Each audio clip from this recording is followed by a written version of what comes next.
Call to order the regular meeting for the Board of Mayor and Alderman, Monday, September the 12th.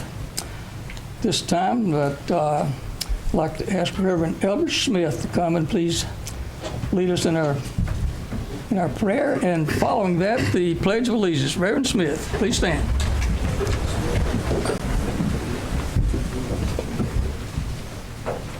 Our Heavenly Father, we come to you tonight, first of all, to tell you how grateful we are and thankful we are for every blessing that you bestow upon us. You do things for us that we can never even imagine would happen, and that's all in the name of Jesus. We thank you for the privilege to live here in this city. And we just pray now tonight that you would be in this board meeting. I pray that you would help each board member to lay aside personal preference and do what's best for the city. Our objective and goal should be to work for present as well as future concerning the ongoing work of the city. Be with the mayor and each alderman, we do pray, and may your Holy Spirit speak to them. We pray tonight for those that were affected. All of us were affected from 9/11 many years ago, and our hearts were reminded yesterday and saddened when we would see pictures of what happened on that dreadful day. Help us to never forget what we have here tonight didn't come by accident. It's come because of the grace of God and because you've blessed America down across the years. I pray for our firemen as they work tirelessly sometime in our city, our medical people at the hospital and doctors' offices, the police department. They need protection. Watch over them, especially during these days of COVID. Keep them safe, and may they be able to take care of other people. And we just pray now that you continue to bless all of us, help us to be mindful of you and your will for our lives. In Jesus' name. Amen. Let's say the pledge. I pledge allegiance to the flag of the United States of America and to the republic for which it stands, one nation, under God, indivisible, with liberty and justice for all. Thank you. Thank you, Reverend Smith. I'd like the city recorder to do the roll call. Yes, Mayor Noes. Present. Mayor Pro Tem Mathis. Here. Alderperson Allmacher. Here. Berry. Here. Dunn. Here. Glick. Here. Wilson. Present. 7 present. We have a quorum. So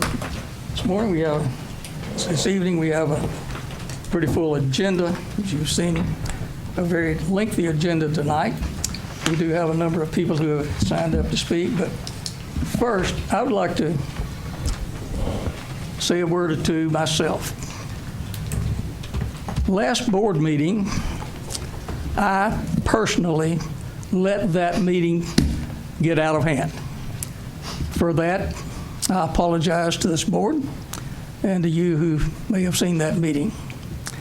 If anything was said in that meeting that was inappropriate, it's because I let it happen. It's on me. Tonight, I will not let that happen. I will not. So you are here tonight. We have some people who are signed up to speak tonight. You're welcome to speak, but you are given 3 minutes to speak. And at that point in time, our city recorder will give you a warning of 30 seconds. At that time, you can sort of start wrapping it up. At 3 minutes, I'd ask that you yield the podium. So with that, city recorder has a list of names, and I'll let you call the names as you have them on the agenda. Sign-in sheet so far, Joe Denby. Would you like to speak? Joe Denby, you're recognized, sir. No? Joe Denby passes. Okay? Deb Clark. Hello, my name is Deb Clark, and I'm from Tullahoma, Tennessee. I'm here representing the Lord Heal Our Land Prayer Walk. I want to make sure that we know where we are on the agenda this time. I'm under new business, item number 5. I have provided a change in sign, what it would look like to you that was from our packets. And the other alteration I'd like to bring up and ask for when you're considering whether to pass this or not, for us to put our signs up, is that you allow me to put them up today instead of tomorrow, because I want to leave town tomorrow and go to Florida. I do want to say that if God wanted the sign to be passed last week or the last meeting, it would have passed. But instead, God used that time. And people on the board, I thank you for those who have reached out to us. I thank those in the community that have reached out to us and supported us. We have better signage, we had a lot more flyers, and we even had a billboard. And for that, we are grateful. So what we had planned, what I had planned, God had a much bigger plan. Our prayer walk, the purpose is to pray as a collective group of Christians of all ages as we walk and pray for our city, our county, state, nation, and for the Lord to heal our land. In this day and time, we need this. So I would like to personally invite every single one of you as citizens to come to our prayer walk October 1st at 11 o'clock. It starts at South Jackson Civic Center. We actually walk here to City Hall and we pray for all of you here. We pray for our firemen, we pray for everybody. And then we walk back to the Civic Center where we have prayers in place. We base our prayer walk on this: if people who are called by my name will humble themselves and pray and seek my face and turn from their wicked ways, then I will hear from heaven and I will forgive their sin and will heal their land. This nation is in need of great healing and in great unity. And I hope that people remember that tonight during this board meeting, that we need to be for each other and working for each other and honoring God as we do. Thank you. Next up, Rosie Graham.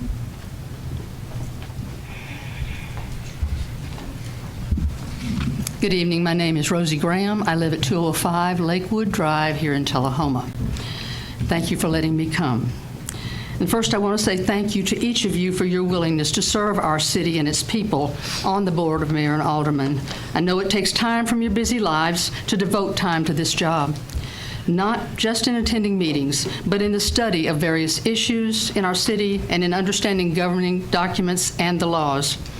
That being said, I'm going to express my disappointment in the conduct that I saw displayed at the board meeting last week. It appeared that there was little accomplished except for hard feelings and some chaos. And as a citizen, I was left puzzled as to your reasons for coming to this board. 3 minutes or other. If you come to this board with preconceived agenda about what should and shouldn't be done, then I believe you're here for the wrong reasons. This is not room for your individual agendas.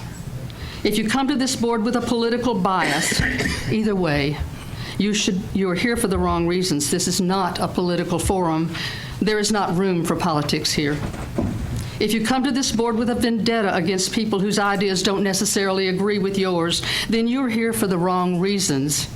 This is not a place to air your personal grievances, nor the place for visceral comments to others. Any of these can lead to a dysfunctional board that accomplishes nothing. However, if you come to this board with an open mind and a shared vision for the greater good of this city, then you've come for the right reasons. We all benefit when you work together as a team. If you come to listen to your fellow board members with respect and understanding, then you've come for the right reasons. It should be understood that out of disagreement and differing viewpoints can come, and often, a better result. If you come representing your constituents, not just some, but all of us, for their ideas and their ideals, then you have come to serve for the right reasons. Listen to us, all of us. You're elected to represent us in this town. I urge you to prepare ahead for your meetings and then conduct your meeting with civility and respect for all. Using Robert's Rules of Order effectively does ensure timely and orderly meetings. Work with your fellow board members toward consensus of ideas, not just to win your point. Agree to disagree, assuming that the other person has a valid reason for his or her opinion. Treat those who work for this city with respect for what they do. They have been hired because they have knowledge and credentials that provide expertise in their assigned areas. Understand that they likely know more than you do in their area of expertise. Use that expertise to aid your decisions. They may work for you, as I heard stated previously, but I remind you that you work for us, the citizens of Tullahoma. You have some difficult and constructive decisions to make for our city as you move forward. And as you serve, I hope to see you work more efficiently and harmoniously together to achieve what is best for Tullahoma. Thank you. Thank you, Mr. Graham.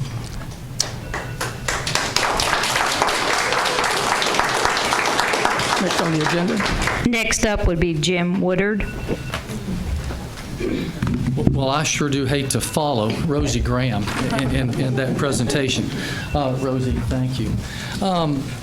I'm Jim Woodard. I'm a longtime resident of Tullahoma, moved here in 1984, and had the pleasure of being an alderman for 6 years. So, matter of fact, Ms. Dunn, I think I sit in your seat right there. It was where I sat. But I'm here tonight. Thank you for my 3 minutes. And matter of fact, I brought my own timer. So, Minus a couple. I started mine. I'll share that with the mayor if you want. When you come up, for those of you who don't know, Miss Rosie Graham, by the way, is also she received from the Chamber of Commerce, again, a Citizen of the Year award last year. And bless her for that. And also, for those of you that may not know, she was one of the first few females that was with NASA in Houston when the first man landed on the moon. So she set quite a precedent, for women in the workplace and being quite intelligent, and I hate to follow her. My good friend who spoke about the prayer walk, certainly we need a prayer walk more than ever before, not only because of what's going on in our city, but what's going on in our country and what's going on in our world right now. So may we all take a lot of thought to the Lord in prayer. It's a big part of my life. In the 3 minutes that I have now, 2 minutes and 33 seconds, my purpose of being here is to show support, not only to the mayor and the Board of Aldermen, but I'm really here to underscore and applaud our city administrator, Jennifer Moody. And the reason I'm here to do that is I've had the pleasure of, since 1984, of working and serving with a lot of our city administrators. I'm trying to remember if the first one might have been Jana Vosica. I can't remember if that was the first city administrator. But Chuck Downham was a city administrator for a while, and then all of a sudden we had Jody Balls, who did a great job. But if, I am a businessman. I have a business, I'm invested in other businesses, and finding the right employee or finding the right CEO to run a company is extremely important. And for the benefit of my friends here, I've got so many friends, that I might be on the opposite side a little bit of a few things, but they're friends. And so I can always learn how to disagree with respect, and I can always move forward. There's been an ugly rumor circling around town that there's an effort to try to get rid of our city administrator. I hope that's a vicious, ugly rumor and not the truth. Because, just to be a quick reminder, that this woman came here sometime, I think in mid-18, 2018. I think it was September of 18. Not only did she have to come in and take over from a quite capable Jody Balst, but then again, figuring out how to come in and be a part of our community. 30 seconds left. This woman has also had to overcome COVID and what she had, the city, what we faced in our COVID world.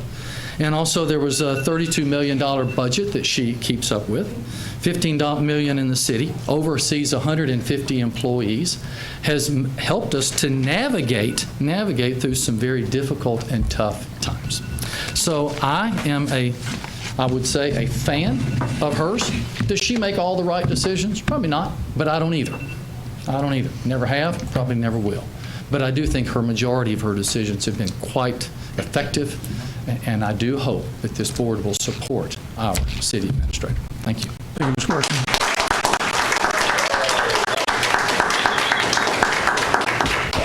Next up, John Perez.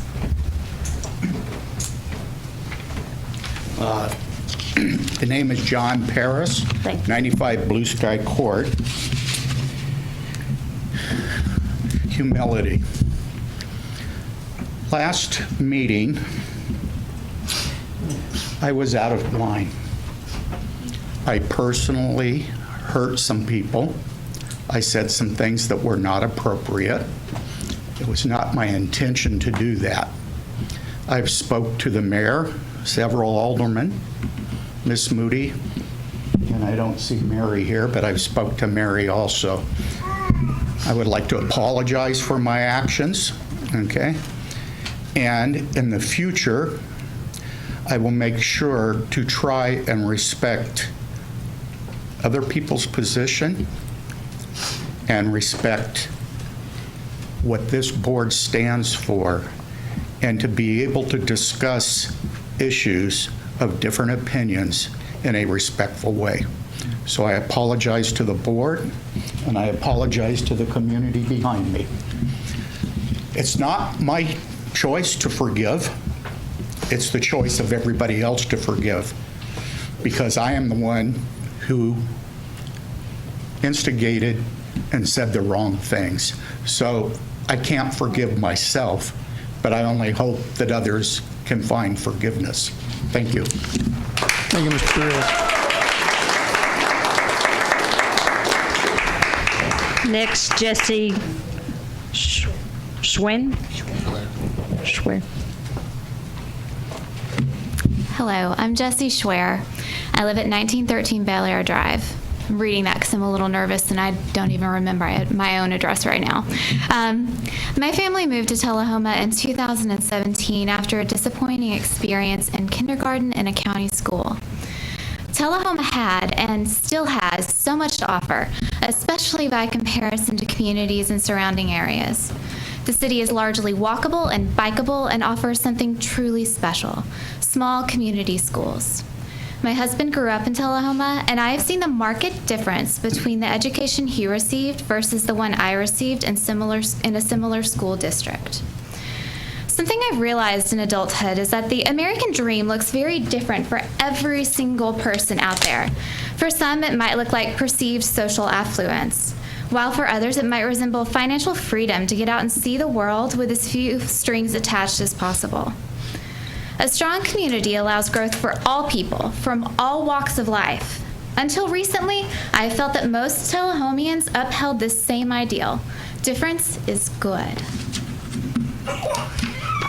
It provides texture to the fabric of our local life, and the way we allow the disparate threads to weave together matters to the strength of our community as a whole. Isolating specific threads to singular locations might provide a picture which some would perceive as attractive, but would only contribute to the division which promises to pull us apart at the seams. This is evidenced in the protectionist tumult recently wrought by a small portion of our population, driven by inaccurate propaganda at the cost of the experiences of many. It's presumptuous to assume that everyone wants their personal success to look the same and to cordon groups off into specific areas of the city based purely on their socioeconomic outcomes. Some seem in a rush to codify this segregationist kind of social status quo into city policy. But I want to urge each of you to consider that the status quo is a farce, and it only exists in situations of negative growth or stagnation. Each of us as Tullahomians longs to see sustainable, healthy growth in our city, but that means we all have to share in the experience of change and not hide from it. That's all. Thank you, Mr. Perez. Mike Barnes. I'll pass. Patty Dean.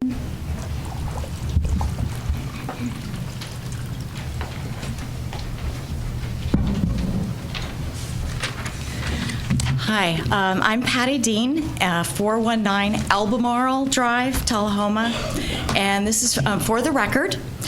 I want to thank the Mayor, Alderman, Planning Commission, and Planning Department for hosting the 4 listening sessions over the past month regarding the 2040 plan. I appreciate that comments were posted online for review. My hope is that the many concerns expressed will be taken seriously and incorporated into any revised plan that is adopted.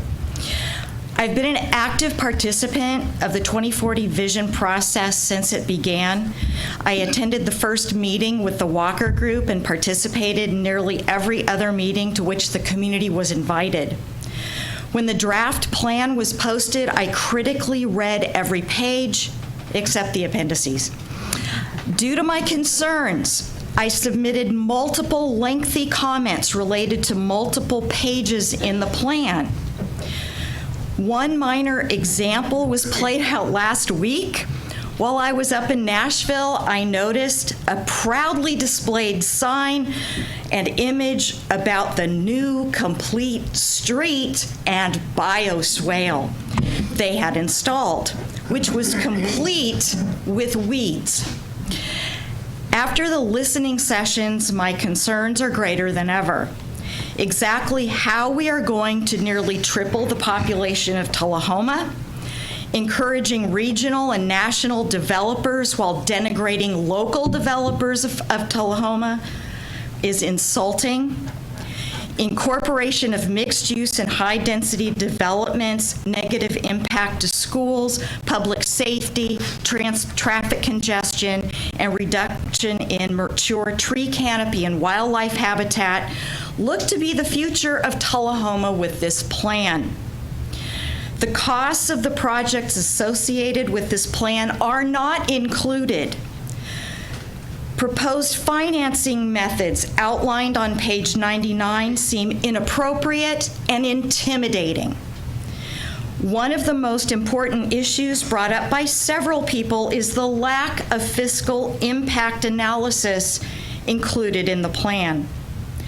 Another is the absence of the arts community, South Jackson, and Motlow College in the vision for the Tullahoma community. Where is it?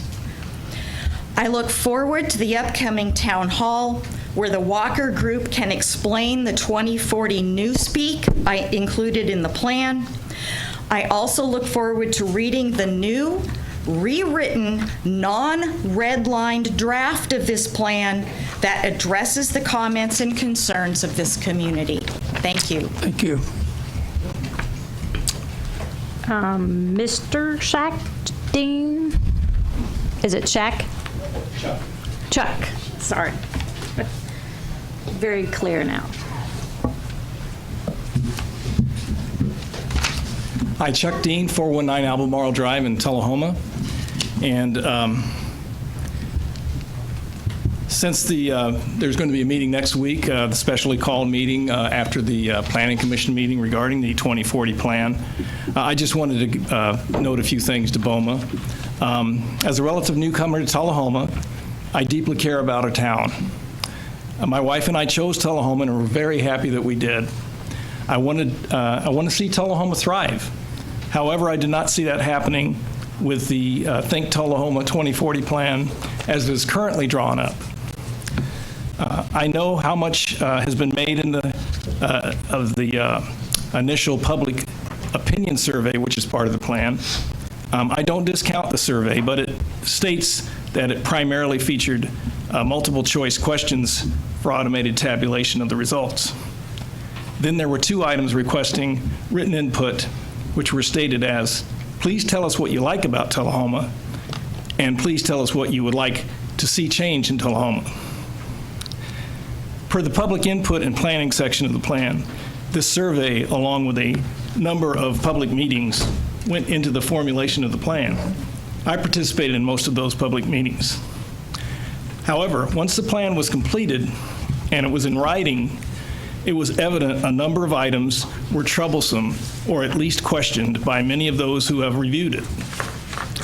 I participated in and read through the comprehensive plan public comments, which were obtained by the city in April of 2022 and noted on the city website currently.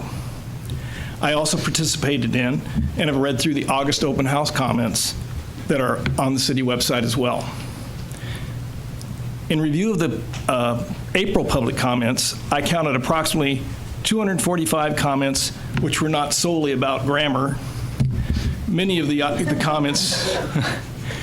comments covered more than one item from the plan. Approximately 60% of these comments made constructive critical statements about the plan, recommended modifications or changes to items in the plan, or flat out stated disagreement with the items in the plan.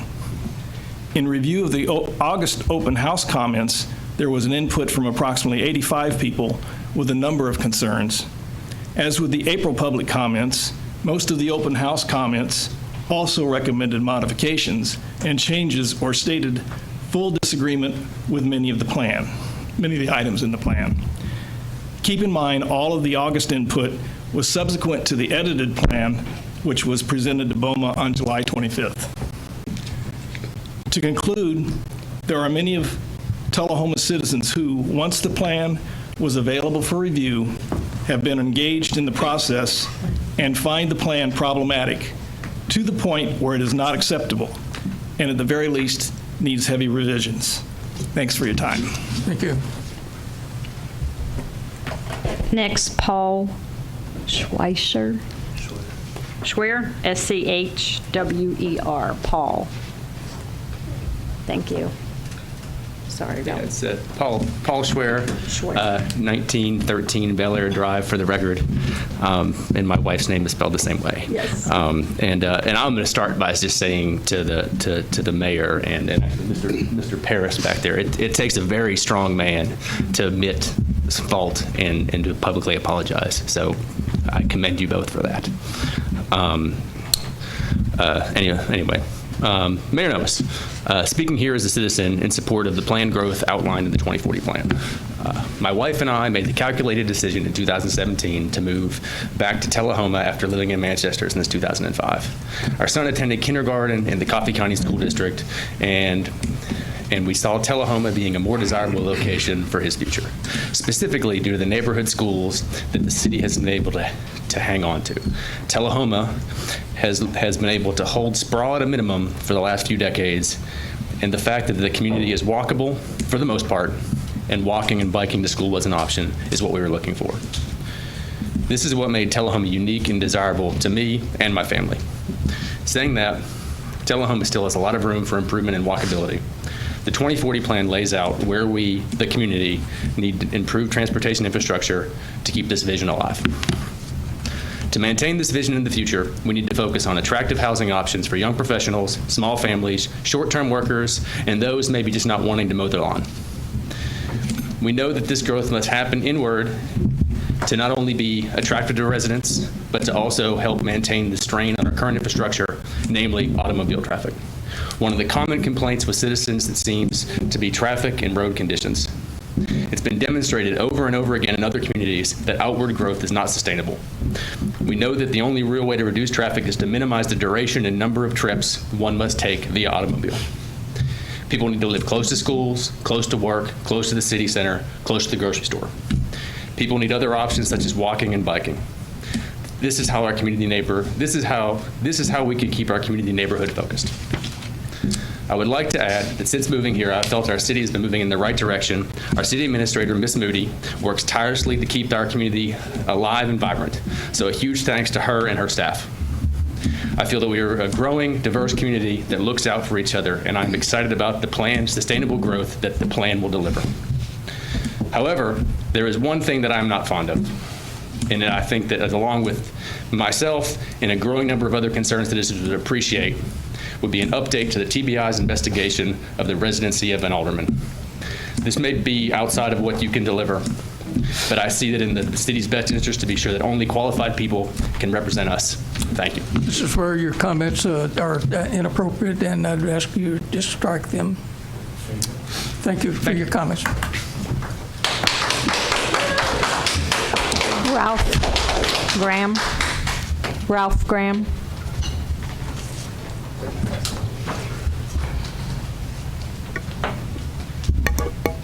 Hello, I'm Ralph Graham, 205 Lakewood Drive. I currently serve as the chairman of the tree board and have been that since 2011. And I want to thank you, Mayor Noes, for reappointing all the members. I can tell you that I have never been with a more dedicated and committed group and enthusiastic group. Our last board meeting was 2 hours long. We were all laughing when we left. So I thank you again for giving me the opportunity to serve, and the board members. They all want to make the city a better place to live, increase the canopy, protect the existing canopy, and make it a better home for all of us. So thank you again, Mayor. That's all. We're proud to be a tree city.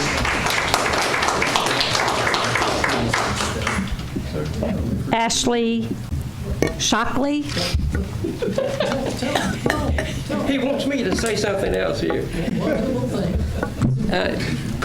On National Arbor Day, we celebrated the fact that we have the largest willow oak tree in the state of Tennessee. It's been estimated to be 250 years old, older than our country. And so we are privileged. It's right behind the painted house and next to a meal. So I encourage all of you to go there. It's a great thing. It's amazing. Thank you. So, Ashley Shockley? Jason Shockley at 1104 Pickett Drive. I'm going to give my time to Ashley. Donating his time. Yes, to his wife, I guess. Hi, everyone. I, too, live at 1104 Pickett Drive. I'm here today to have all of this on record and to speak for the mass silent majority, not the outspoken minority. Just a few years ago, most people couldn't tell you who was on the Board of Aldermen, much less what an alderman even does. But when racist, narcissistic truth benders come into the spotlight, it's difficult to look away. What was once a regular, quiet board is now an embarrassment to the majority of citizens. I can keep going. I'm a voting citizen, and I'm concerned for my town. And all of this is truth. And I can back up everything I say. This is a mayoral appointment as well? Yeah. Are you going to let their call names to board members out there? I'm asking Mayor Noes so I can have this on record and speak my piece. I'm a voting citizen that's concerned for our town.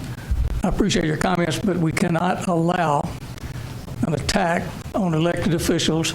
It's not attack, it's questions, sir. I'm sorry. If you will not address individual aldermen, if you will talk in general terms, you will be permitted to speak. I can do that. I will do that. When the last alderman election happened, the Coffee County Republican Party took an active, paid role in getting several of you elected. I thought Tullahoma was smarter than to vote for just someone who identifies with a specific party, but I was wrong.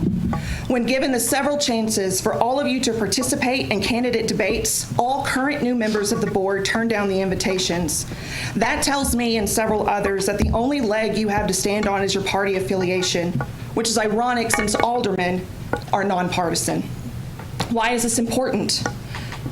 We'll start with a specific alderman.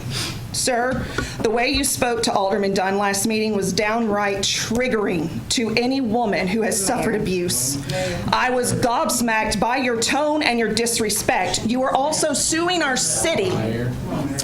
So I ask, are you doing this for vengeance? I did not say anyone's name, and this is all on record. Your comments are out of order. Next, please. May I proceed? I will go on to the next.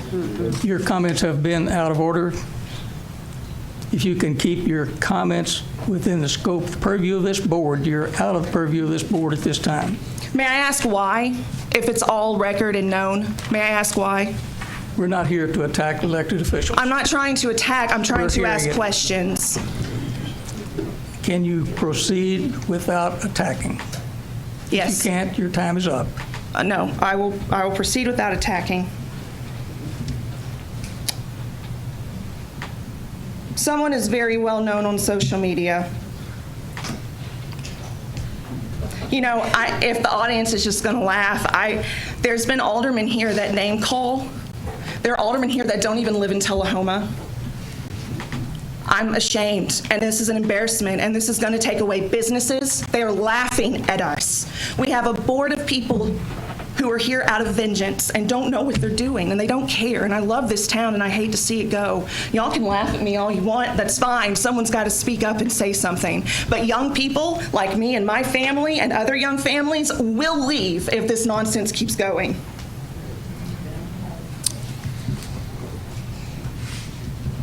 All right, you good Christian people, have a good day. Next. Elizabeth Bowling.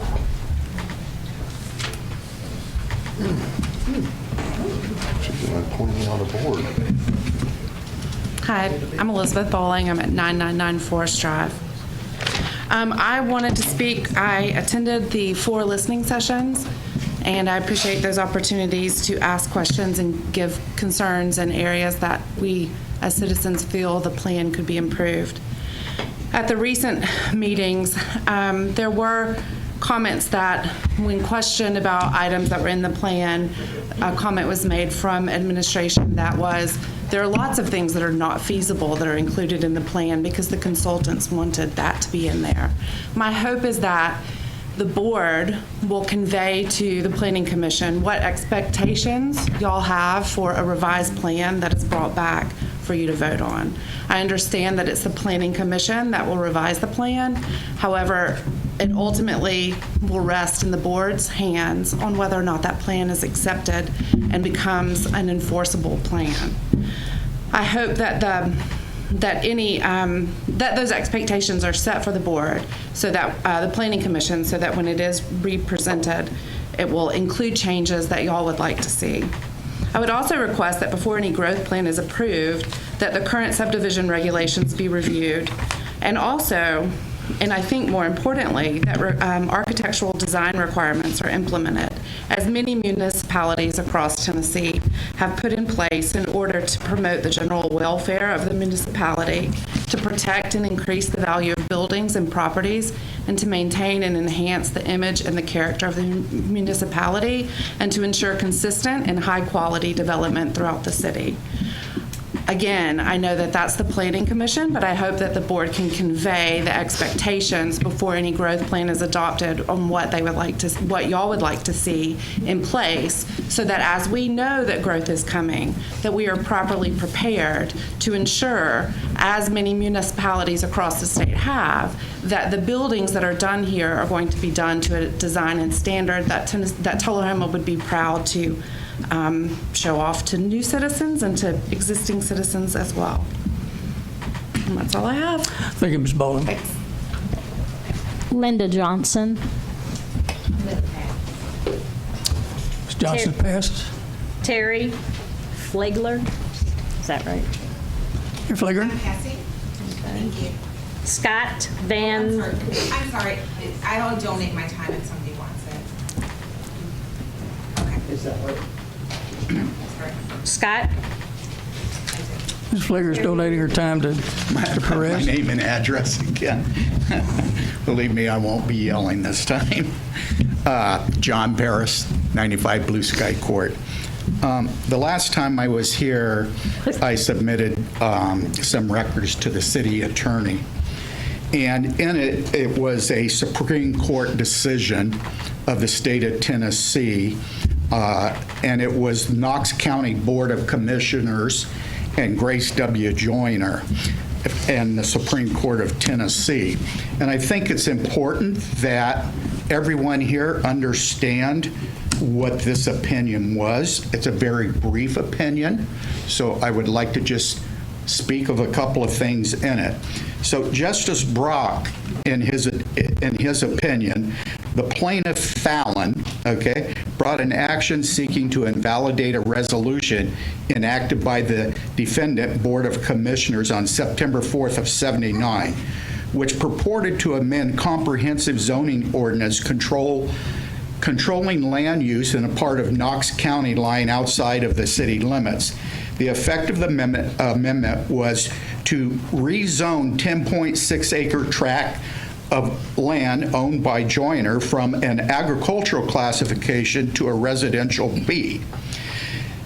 The defendant Joyner from the agricultural classification wanted to rezone it B classification, thereby permitting Joyner to build approximately 275 apartments units on the 10.6 acre land. The residential A would permit the construction of only one single family per acre. The plaintiff asserted that the amendatory resolution amounted to spot zoning, in that it singled out a small parcel of land belonging to defendant Joyner for land use, i.e., the erection of multifamily apartment building, which is inconsistent with the established comprehensive zoning scheme and was accomplished for the private benefit of the defendant Joyner to the detriment of the plaintiff and others residing in the vicinity of the joiner property. Said a mandatory resolution is unconstitutional, illegal, null, and void, in that it constitutes an instance of arbitrarily and unreasonable spot zoning bearing no substantial relationship to the public health, safety, and welfare of Knox County and its inhabitants, but contrary to the provisions of the Knox County zoning resolution. It is detrimental thereto and has no other effect than conferring a special privilege resolution in its determination thereof, and has no effect other than the plaintiffs of the other property owners and neighbors and negating neighbors of their rights, values, and privileges in the property.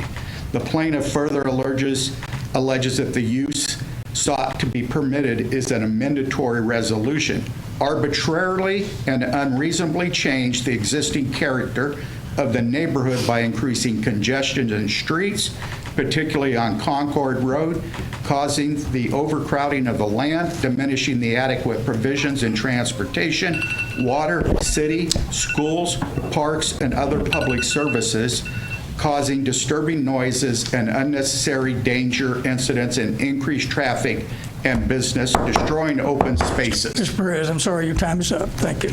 May I have 30 Finish your seconds, sentence. please? Finish your sentence. Excuse me? Finish your sentence, please. Yes. The Chancellor conducted an oral review of the record certified to this court from the Board of Commissioners and received testimony. At the conclusion of the hearing, the Chancellor made the findings of fact of conclusion and held the authority of Grant versus McCullough. The spot zoning was therefore unconstitutional and invalid. Thank you. The last thing I'd like to say is this shirt I have on, submarine surface. I served 8 years in fast attack submarines, and I forgot something last week. Our motto, we serve silently so others can speak loudly. I will not be speaking anymore because I choose to serve silently, and hope that you afford the ability of the city citizens to speak loudly for what they want for their neighborhood. Thank you. Next up, Scott Van Excuse me? Dessler. Next up, Scott.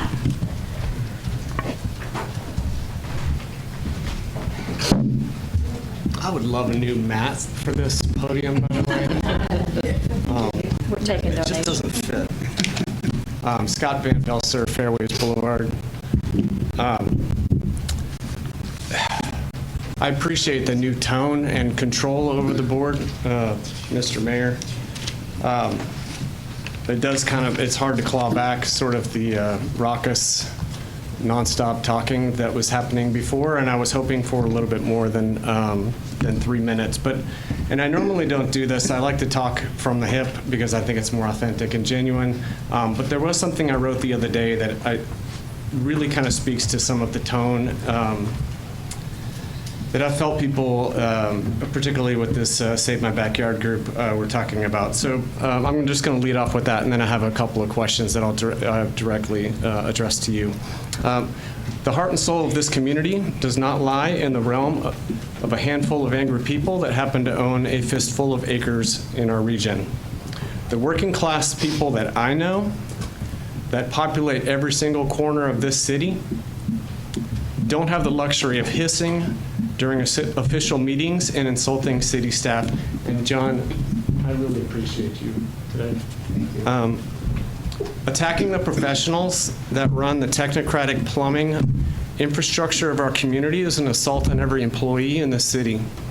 It's an attack on the previous leaders of this city. It's an attack on property rights, and it's an assault on the very concept of community, which I know we all want. If the plan is to drive out young and hopeful minds that move to or live in a town like Tullahoma, you're sending the right signal and have been sending the right signal. If the strategy is to trample on the lower rungs of the economic ladder, keep on doing what you're doing because it's working. If the policy is to destroy the idea of a mindfully crafted community that is next door to a national security asset essential to the defense of our country, then keep on what you're doing because you're getting results. The vibe that's coming off of this city and has been for the last year and a half is absolutely awful. The optics, I can't talk about Tullahoma anymore as being this welcoming place for younger folks. And that really breaks my heart because I chose to live here 10 years ago, and I still believe that the majority of people in this town think the way I do. Mr. Mayor, I do have a couple of questions that are awkward to ask. 30 seconds left. Thank you. Scott, we're not here to engage in conversation. I understand. We're here You don't have to hear answer what me. you have to say. I definitely just, I think a few people have tried to address this question. But there are laws relating to residency that I've seen used in other cities and also the Tullahoma City School System since I've lived here.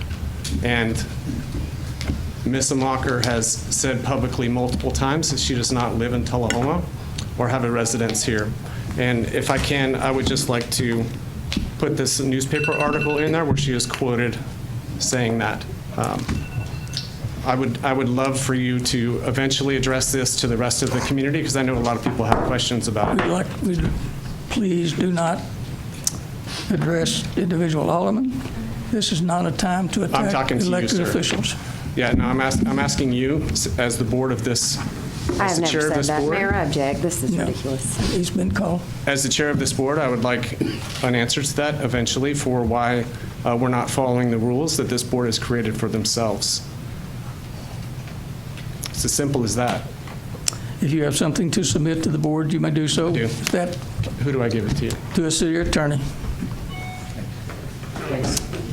Thank you, Scott. Next. Beverly Lee, and someone has donated some time to her, so she'll have 6 minutes, please. Good evening. My name is Beverly Lee, and I live at 114 Fairways Boulevard in Tullahoma, Tennessee. And I come bringing good news. I want to take this opportunity to thank the many, many people and organizations that have helped our community become a great American defense community, and especially to recognize those that made last week's visit from the Association of Defense Communities Board of Directors so memorable, full of an incredible litany of tours of innovative national defense assets right in our backyard. We are now one of less than 40 cities in the nation that has been designated a great American defense community. And the Association of Defense Communities actually represents almost 300 communities in the nation. The focus of this visit was on innovation and STEM activities, definite priorities with our city, industry, and schools. So I'd like to thank Dr. John Schmischer, the new Executive Director of the University of Tennessee Space Institute, Dr. Phil Kreth, as well as Carol Thomas and Megan Morris for the luncheon, their interviews, and tour of the world-class wind tunnels and laser facilities they host. And also, I'd like to thank the incredible leadership at Arnold Air Force Base, Arnold Engineering Development Complex, Colonel Chris Lance and Jason Austin, for the 2-hour tour of the largest and most advanced aerospace testing facility in the world. With an overview of new facilities and a discussion of the future programs that will grow the $846 million economic impact to our region even more. So I also want to thank Tullahoma High School Principal Jason Quick, Jesse Kinsey, Derek Rowe, Jerry Green, all working very hard to make sure our CTE programs are vibrant. Our visitors got to see how we grow our workforce. And this is all happening in our great city. I also want to thank school board members Kim Osselton and Gigi Robinson for hosting a breakfast and welcoming our guests, as well as the leaders of the community that understand that we need to maintain Tullahoma as an aerospace center of excellence for the good of our nation and our children. The visitors saw a glimpse of our town, the red, white, and blue flag so proudly displayed, the new businesses that Economic Development Team has helped bring to our city, and the emotional, moving reenactment of the 9/11 World Trade Tower stair climb, conducted at our high school last Thursday with the city firefighters and Marine Corps Junior ROTC cadre ran up the stairs. Thank you to Colonel Jeffrey Johnson, Chief Kenneth Pearson, and Lieutenant Stroop for their leadership in that very emotional event.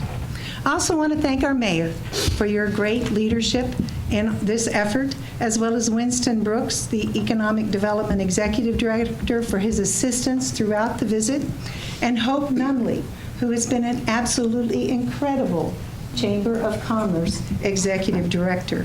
She put on a beautiful, fun, and very patriotic taste of Tullahoma with great food and a very passionate businessmen and women from Tullahoma representing our great city. I also want to thank the leaders and the men and women of the Tennessee Army National Guard for allowing us to celebrate in their beautiful venue.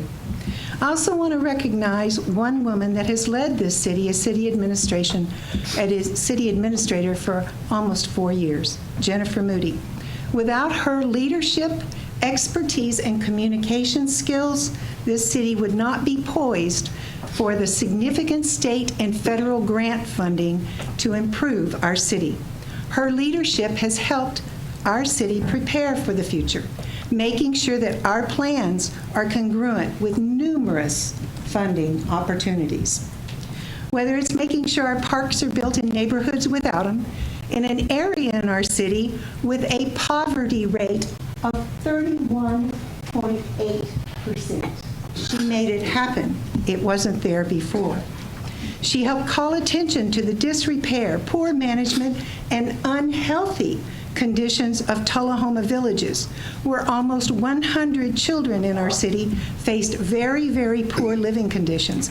And thanks to her attention and the Housing and Health Commission actions, a new company took over management, and this area is being renovated and amenities are being built so those low-income families have hope and can thrive. She helped take these 100 children out of horrible living conditions.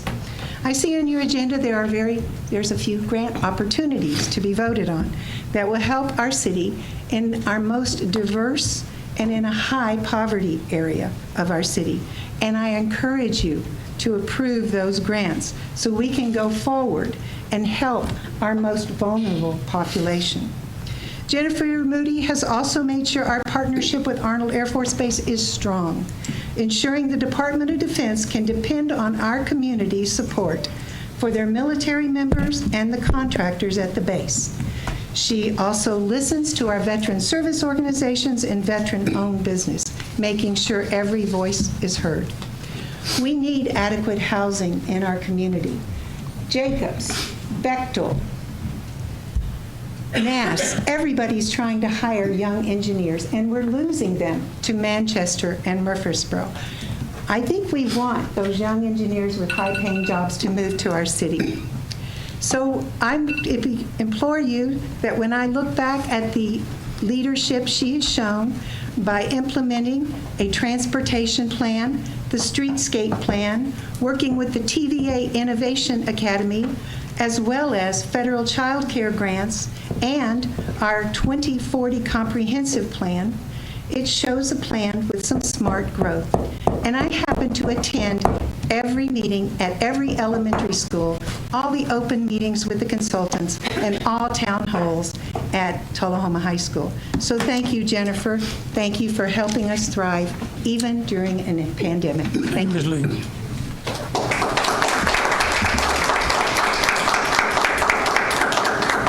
Greg Gressel. Mr. Gressel passes. Susan Harris. Good evening, and I'm a fast talker, so y'all can knock 5 minutes off your time tonight. Thank you, Board of Mayor and Alderman, and thank you for all of our city officials, elected and not elected. For those that are elected, I know you put yourself out there on the line. And the other person I want to recognize is our darling parliamentarian. I don't even know your name, but you are worth your weight in gold, dear, and we're glad to have you. I'm also thankful for everybody in this room, whether you agree with me or not, because it's our citizens' duty to tell people what we think. I'm going to speak very quickly about 3 topics. 1, rezoning process, and I hate it, and I'm not saying this against anybody here. There was a lot of misinformation out there, and I think the misinformation was honest misinformation. Unfortunately, it became very scary for a lot of people in a neighborhood, and it didn't go down. It just ratcheted up. But I want to tell you that I think it started from when they say implementation of a plan. A lot of people thought that meant it was going to be rezoned, that if the plan got approved, all that rezoning just happened automatically because it was approved, and that is not the case. I was glad to hear so many people love being in Tullahoma. One of the reasons Tullahoma is a great place to live is for decades we have had a zoning process that goes through our planning commission, which allows public hearing and a vote to recommend or deny, or recommend not to approve, that goes to the Board of Mayor and Alderman, where you get another public hearing and then another vote. So there is nothing done behind doors. There is nothing done shady or anything, and I think that some people spoke out of fear, and I do want to commend John Perez, who I know is Dan. He's a terrific guy. He really is, and he just showed it, being willing to say when you're wrong, and that's hard to eat crow sometimes, but sometimes we all have to do that. The second thing I want to say is, obviously last meeting we learned what a consent agenda was, didn't we? A consent agenda, Robert's Rules of Order, is just a real, I mean, I'm an accountant, and I hated tax law, but I think Robert's Rules of Order has it beat. But now we know that on a consent agenda, we put everything on there that everybody's for. We don't even need a discussion. We'd put it on there because we don't want to take up time in a meeting discussing something we already know we want. If you don't want it, pull it off, put it on the agenda, because it deserves discussion. And the citizens of Tullahoma deserve to hear why this would not be appropriate. So we kind of missed the boat last meeting by threw us off for a loop, but now we know what a consent agenda is, and I think we won't have any of those problems again. The last thing I want to do is decorum, and a lot of people have spoken about that. We won't have the same opinions, emotions, thank you, about these things. But we are a small town, and one of the benefits of a small town is you will see everybody in your grocery store, in your schools, at the football games, and at church, and at funerals. And I've seen exes and ex-in-laws and everybody else at funerals, and you have to do that. You have to get along. So let's treat each other with kindness and respect and know that we all love Tullahoma. Thank you. Thank you.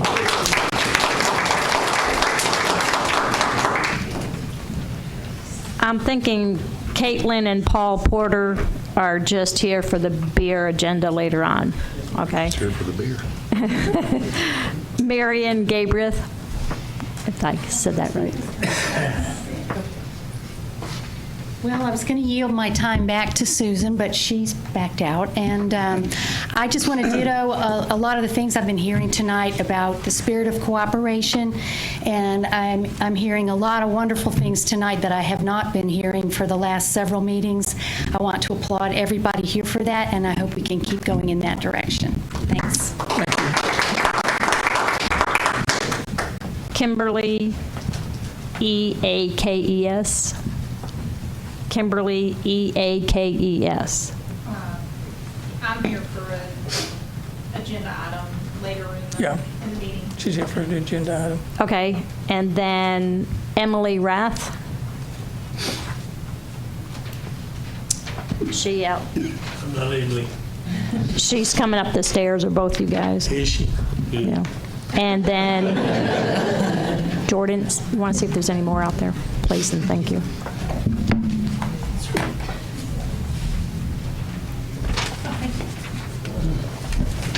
I apologize. Wasn't prepared to speak, but was here for our sign permit for the 41A Festival signs to have that approved. Is that later in the agenda? I was going to ask to add it on to the Okay. agenda. So that'll be later. Then in that case, I'd just like to welcome the community to attend the 41A Festival. Saturday, September 24th. It starts at 2 p.m. and all the proceeds go to local children's charities. So, thank you. Thank you.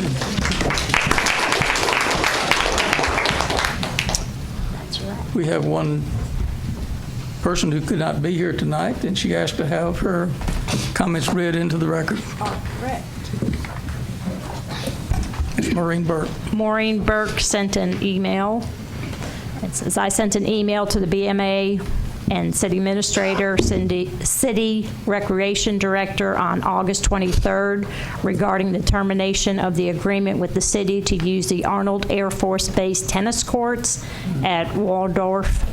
I have not heard anything back. This agreement has been in effect for over 10 years and has served the tennis community well, especially during the tennis season with no other public courts available for non-students. I have spoken with the Air Force officials. They can reinstate the agreement if the city will contact them. If this does not occur soon, the courts will be slated for demolition. There is a minimum cost for maintenance in order for the city to use these courts, and currently, while the high school courts are under construction, there are no available tennis courts for the Tullahoma residents. If a vote by the BMA, Board of Mayor and Aldermen, is needed, I ask that you do that immediately so that tennis players aren't left without facilities. Maureen Burke. Thank you. Thank you. Is there any other comments from citizens? Now, I want to thank you for your very cooperative spirit this evening. Thank you for, as you've noticed, that the board does not engage you when you're speaking. And we respectfully ask that you don't engage the board while we're in deliberation. You're here to listen, and we welcome you. But when the board goes in session, to listen. Thank you for doing that. Thank you for being here tonight. The next thing on tonight is the approval of the agenda. The agenda was sent out to all of the aldermen, and if there's no objection, we will adopt the agenda as presented. Are there any objections to the agenda as presented? I have 2 items I'd like to add. Just raise your hand up. Oh. Okay. Alderman Glegg. I'd like to ask to add 2 items to the agenda. One of them is what Ms. Rath just spoke of, is the approval of the 41A signs for the Kiwanis Club, and I have a handout that they provided me here for everybody, if you want to look at it.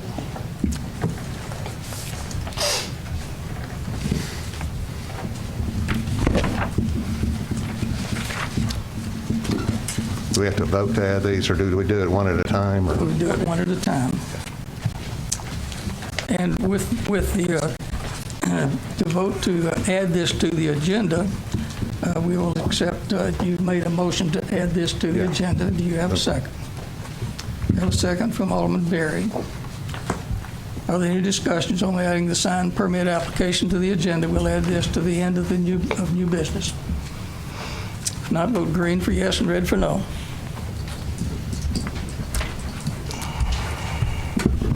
And that passes 7-0. And your next amendment? The second item I'd like to add is item number 22-125 from the previous agenda. It's a purchase of 3 police vehicles. I'd like to add that back on for consideration. I make a motion that we add that item. A second. We'll add that. Okay, with you've got a second. Any discussion on adding the agenda from last board meeting back to the agenda for tonight? My understanding, if we can confirm, is the price expired on that? Price expired on the police vehicles. That would go. I think that is the case, that state contracted price may have expired. If I could ask the mayor, I'm more concerned about the proper motion being made. My understanding is that was one item from the consent agenda, but the entire consent agenda was failed last meeting. So wouldn't it be, the way to bring that forward, I think, would be either a reconsider of that vote because you were in the prevailing side, or a rescind, a motion to I was just rescind bringing that it up. vote. I was just referencing the item, so I didn't have to write a whole new agenda item for it, but I was bringing it up as a new agenda item. As a new agenda item, you could, under new state contract pricing that's available. We do That have a would make it parliamentarian here That would make it a this evening. significantly different motion. We'd have to bring it back up as a new agenda item, and it would be for to purchase under a new contracting arrangement with the state. Well, let's look into it. Let's make a motion that we have the agenda item to discuss it. We And it have was a seconded. motion to discuss adding the approval of the police cars. You're not bringing that back as an agenda item because it was failed, so we'll No, I was we'll bring bringing that a up new for agenda discussion. item to purchase 3 police vehicles as they specified them. Just a moment. So it has to be, it can be considered at this meeting, it cannot be put on the agenda just as a discussion. Our parliamentarian, whom we respect, thank you, cannot bring it back as a new agenda item, having been failed on the previous motion. Now, this can certainly be brought back for discussion as a new agenda item for a future, but that particular agenda item can't be put back on the agenda. This is a new agenda item. New contract, new agenda item. Yeah. And it would have to be Doesn't matter, done it's in under the a new discussion. state contract. You can still add it. Yeah, that's what I want to add, the purchase 3 A police discussion of vehicles. purchase of 3 police vehicles. It's a discussion of a new agenda item. Excuse me. But you cannot deal with it as a failed. It's not the same 3, it's not the same contract. You're going to have to reconsider it, or rescind that motion, or rescind what you did there, to bring it forward for any discussion. But it's not the same contract, so it would be a new, complete agenda item.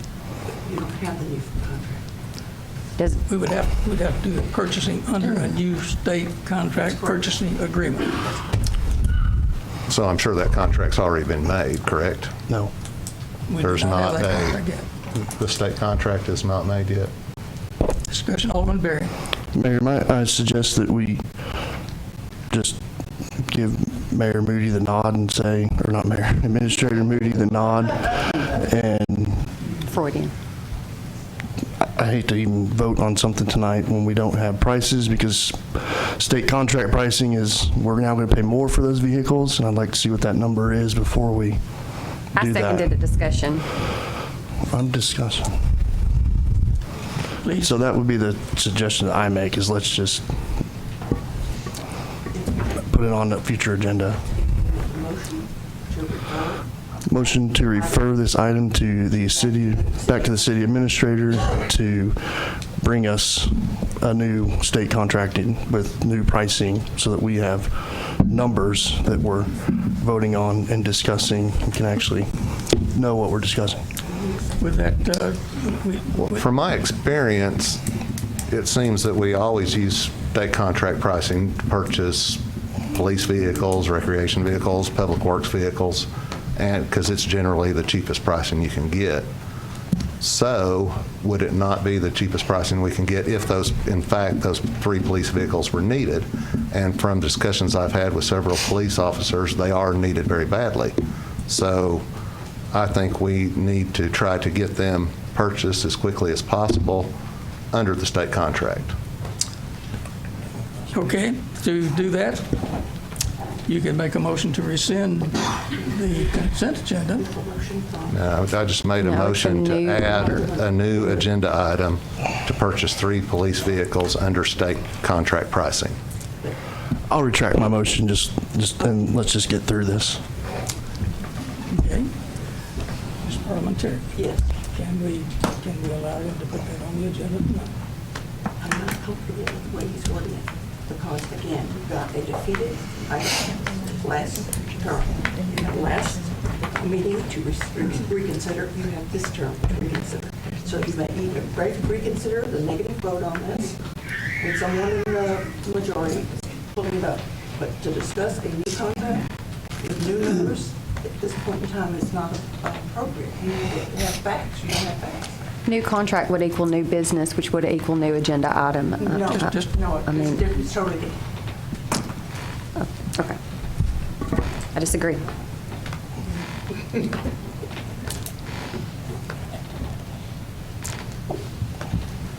May we have a discussion? Can we add a discussion? Because that's not necessarily the item. So can you add the discussion? The motion he's made is to have a discussion. It's not to do the purchase. It's not to do a purchase, it's to add a discussion. I don't think that's appropriate with an agenda item. You need the background like you do in the back before you can address it. A lot of people may not know anything about it.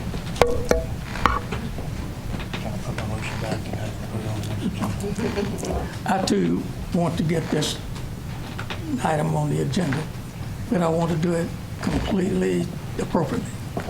We're all about doing things the right way. Right. And that's what we're trying to do right now. And I rely heavily on our parliamentarian to guide us, not just me, but us in that arena. Just where you are, if you want to do it that way, is to put on the agenda the motion to reconsider that which was denied the last time. And you will vote to reconsider it. If it goes down, it goes down. If it does not, then you can bring it up at the next meeting. We don't want to reconsider the entire consent agenda. That's the most appropriate way. That's the most appropriate way to do this, is to reconsider that item. Just that item. Just that Yes, item. I'm good with that. Okay, you're making a motion to reconsider the purchase of police cars from the last agenda item. You get a second? I'll second You that. got a second. Okay. With that, adding that to the agenda, if we add this onto the agenda, we will have some discussion from Ms. Moody about where this can go. So with that, we'll add that as the second item on the agenda under new business. We got to vote. Will it be at the end of new business or? It'll be at the end of new Okay, business, okay. after approving now we'll have a vote on adding this to the agenda. It only requires a majority vote. Okay. Okay.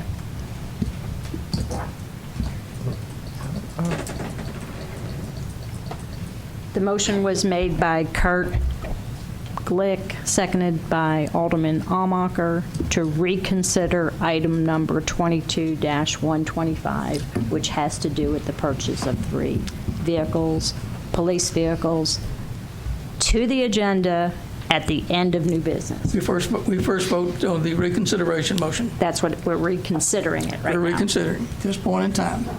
We're agreeing to reconsider, red to no. I'm sorry, no. You're putting that on as a reconsideration under 2. Adding it to the agenda. You won't be discussing that at all. That's correct. You're just adding his desire to reconsider it. We're just voting to reconsider at this point. No, you're voting on these 2 to add at the end of new business. That's correct. So this is a separate motion. The motion to reconsider must be made by someone who failed. And then you can discuss whether or not you can, it could fail. I mean, somebody could vote against it. So right now, it's just adding 2 items to the agenda. We already voted on the one item. Yes, now we're voting to add the second item. Yeah. Right now. Correct. Okay. Voting to add it to the agenda, To reconsider. to reconsider. And then we'll do reconsider business. Okay, vote green for reconsider and to add it to, we're voting simply to add it to the agenda. That's all we're doing at this point. Green for yes and red for no. We will add that as a second agenda item. Thank you, Mayor. Alderman Almacher. In the spirit of what our parliamentarian has said, I would like to consider an objection to the agenda in the report from the mayor for the mayoral reappointments of the Tullahoma Tree Board. This is in light of looking at 2 things. Number 1, this was something that also failed in the consent agenda last time. And I believe that would have to be rescinded in order to do that. Yep. And also, I understand it is the mayor. I'm also trying to do things the proper way. But since it is in the consent agenda, to do the annual appointments of the Arts Council, I don't think it appropriate to do a mayoral reappointment for something that failed on the consent agenda. So if you wouldn't mind moving that to items of new business instead of in the mayoral report, I will be happy to make a motion to reconsider the tree board appointment. Right now, you were just adding the possibility Of a motion to reconsider. Yes, but it would need to be removed from the mayor's report, essentially. Well, it's a mayoral appointment. I understand. It was on the consent agenda strictly for information. Doesn't matter why it was on there. It matters that it was on there.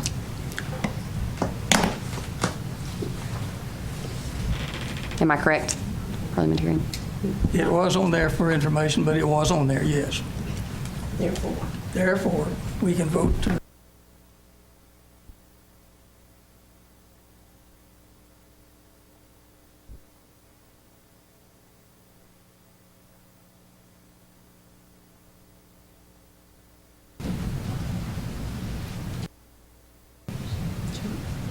I need a second. I can wait until it's reconsidered and then do the appointment.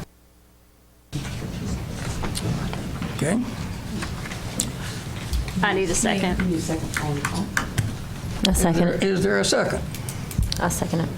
And I also have something Alderman Wilson. to add on. Any discussion for that to the agenda? Discussion? Say we reconsider, even if we all voted no, that doesn't matter, right? Because it's your appointment.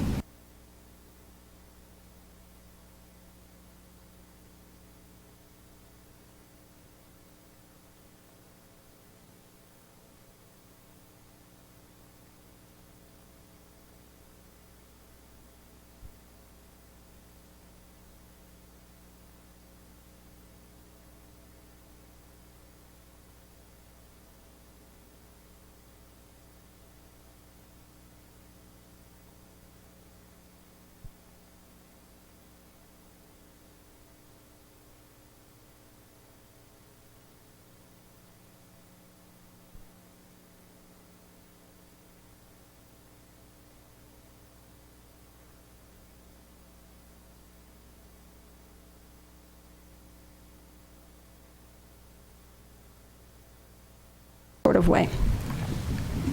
Because the mayor's just going to vote yes anyway. That's correct.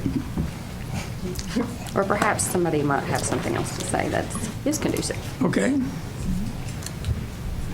Vote green for putting it on the agenda and red for not putting it on the agenda. Quick question. I'm back on.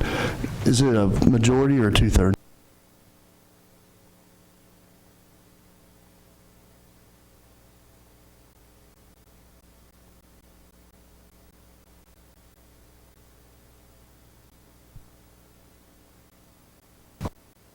To 3? 4-3. We will be adding it to the agenda. Okay.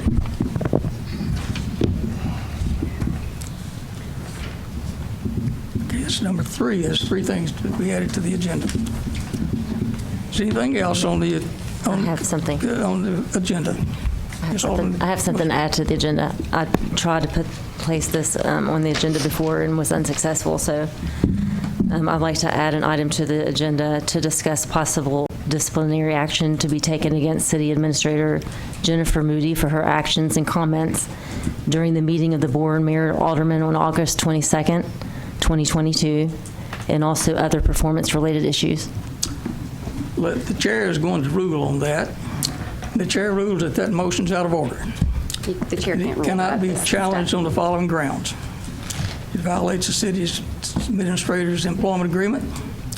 It establishes a procedure for carrying out any criticism or complaints or suggestions to the attention of the board. So any appropriate action is spelled out in her contract. So this cannot be taken up at this time.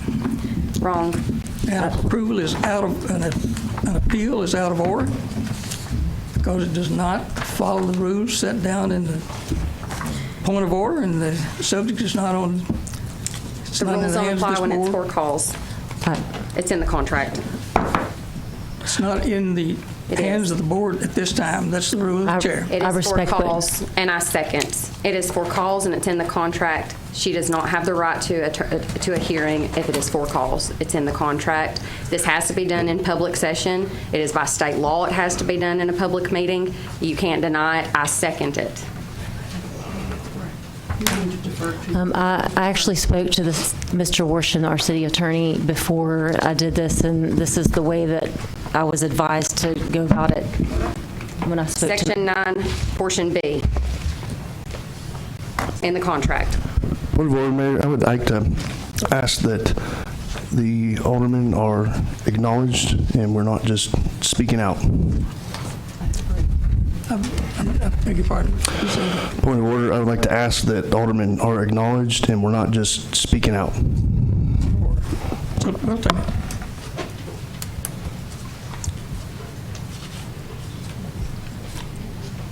Well, the contract does state very specifically that the obligation is as I read, and we have a parliamentarian here whom I've asked to rule on my denying this motion. And you deferred to our attorney. I defer, yes, for the legality of making such a motion without really a hearing, because this is going into discipline of an employee. And so I would have thought that you would have had to have a written. It was written. Yes, before you could enter into this.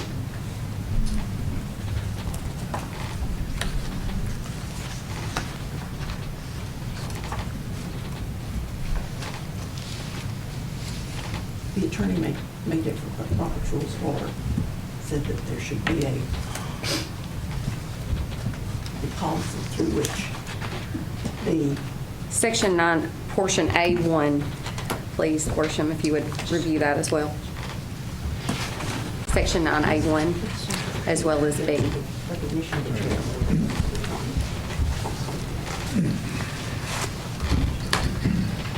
Are you all directing a question to me? Yes. Section 9A1. I didn't hear that conversation, I'm sorry. I'll get up and I'll address the board with that. It's in reference to our discussion that I came to you about. That's correct, yes Okay. it is. And I explained to her how you could add something to the agenda. That's what she told me she wanted to do, which was a reprimand to the city administrator. And I think that is an appropriate way to add something to the agenda. I will say this, though, that her reprimand has nothing to do with the provisions in the contract, which are much more specific than that. The provisions in the contract are these, if I can find it.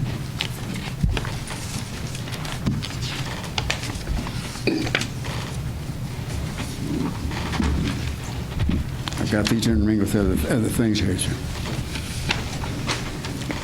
In the event the employee fails to fulfill their duties, responsibilities, and obligations as directed by the board and established by the Tullahoma Municipal Code, employees shall be advised of such as per the notice requirements of this agreement. The notice shall include the responsibilities and duties which the employer has failed to perform. That's different from what I think Mrs. Wilson is attempting to do at this time. So I don't think these provisions in the contract would govern that.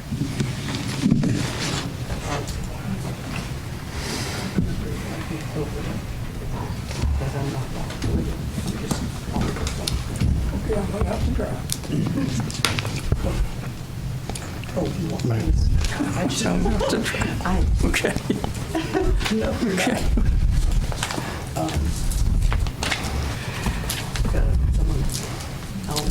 Ms. Wilson, Alderman Wilson, would you please state you're making an amendment to the agenda?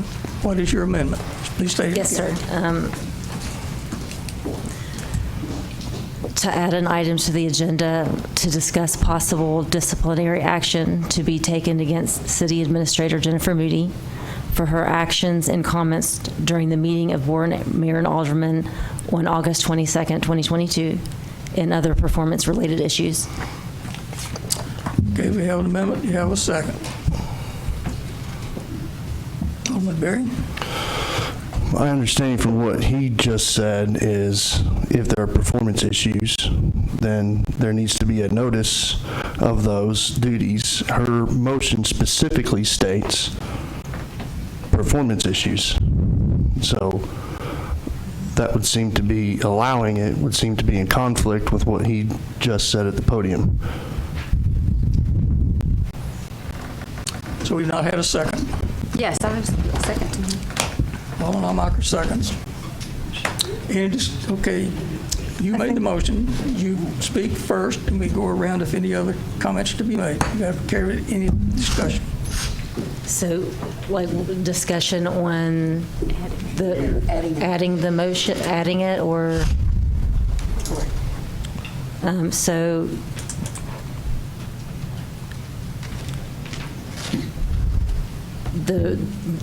So you want me to, we're to, like, talking about what I'm bringing in the motion now, or Care this to make later? any further comments about adding this to the agenda? No. Okay, Alderman Dunn. I think we are entering some very dangerous territory, and I think we all need to stop before we go any further and think about what might just transpire. These will have very far-reaching consequences.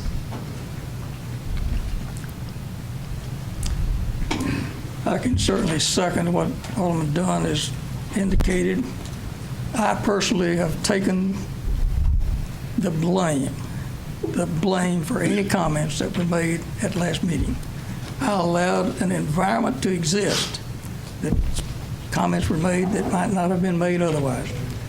I have apologized to this board for allowing that to happen. I've apologized to you for allowing that to happen. I had hoped that you would accept that responsibility that I've accepted and allow this to not interfere with our city business. That's my comment. Your comment, sir? My comment. I have always been under the assumption that if you're going to reprimand anyone or you're going to take them to task, you must first give them something that they can relate to what they're doing wrong. Don't just say that we're going to reprimand you, but I want to know why you're being reprimanded. I know some of the things, I understand that, but I think that she needs something, if this continues, she needs something to go on and say, all right, this is what they say I need to do, and this is what I'm going to do. Alderman Glee. I have nothing to say. Alderman Berry. I tend to agree with Alderman Mathis that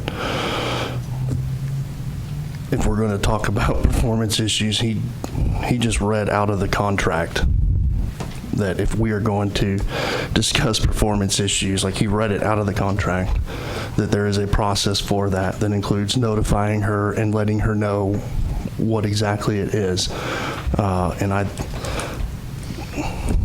agree with Alderman Dunn and the mayor that ignoring what he just read at the podium puts us in some serious risk that we don't need. Alderman Almacher.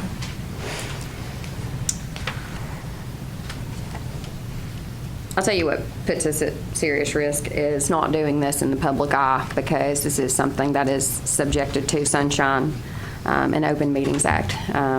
Performance review of our sole employee must be done in the purview of the public.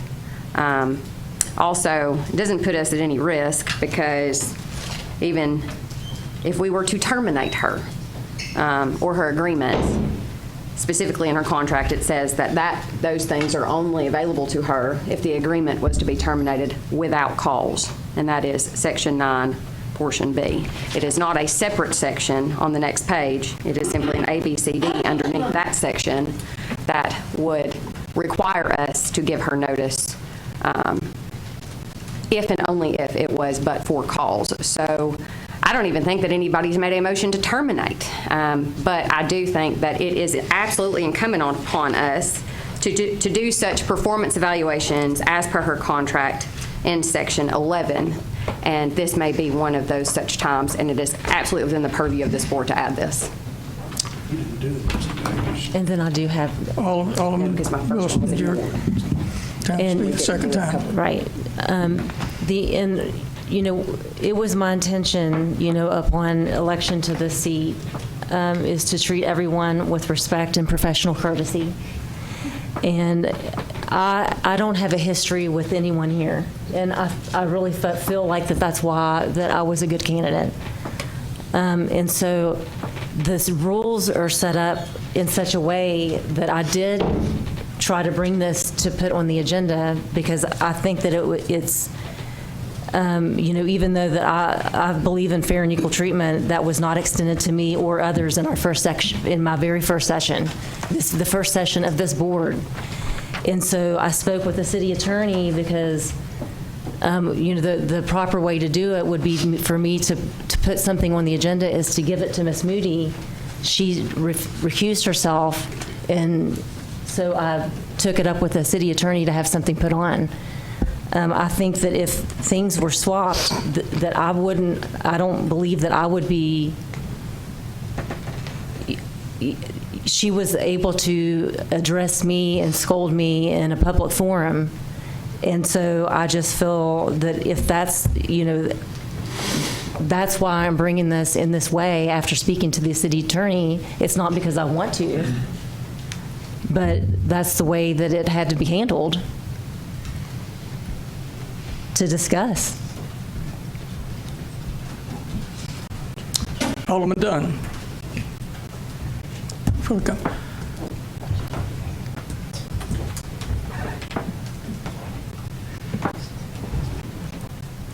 I think seeing less, maybe seeing more at this point. So, nothing else.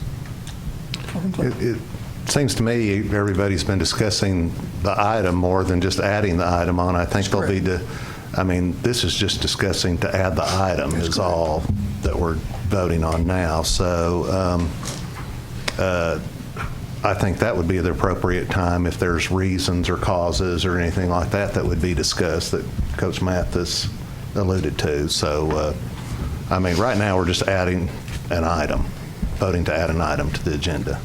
Am I correct? That's correct. Okay. Barry, second round. We're discussing adding an item to the agenda to discuss disciplining the administrator and performance issues, and have that discussion first without notifying her of any of that, which I believe went to Alderman Mathis's point, is, we've had issues in the past, and my first step was to sit down face to face. Sometimes that didn't always go well, but we just kept at it. And I think that, for me, that is the initial place to have that discussion, and this isn't the place to have that discussion. No one has reached out to me for an apology. Alderman Mahler. I believe that,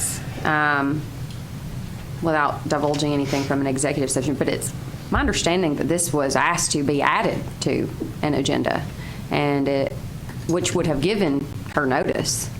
And the failure to add it is not the fault of the person who made the motion or the board. And consider that notice. There is a process for adding things to the agenda. That was tried to be adhered to. It's an unusual circumstance, apparently, because as Alderman. Point of order, Mayor. We have done he looked at me. We have done this. Last word. He looked at me, and I don't want to speak out of order, but You get the last word before we vote. Okay, thank you. But in this particular situation, as an alderman, I can't even add anything onto the agenda in a way to, in order for me to do what was set up, I would need to notify Ms. Moody to add the agenda item, and then it would need to be seconded by two people, in which would be a violation of sunshine rules. We do that in study session. We do that in study session. And so then when I asked the city attorney and, we discussed this, that's the way that I was told to do it. You're doing it the proper way. And with that, we had a discussion. I call the question. Vote green to add it to the agenda item and red to not add it to the agenda item.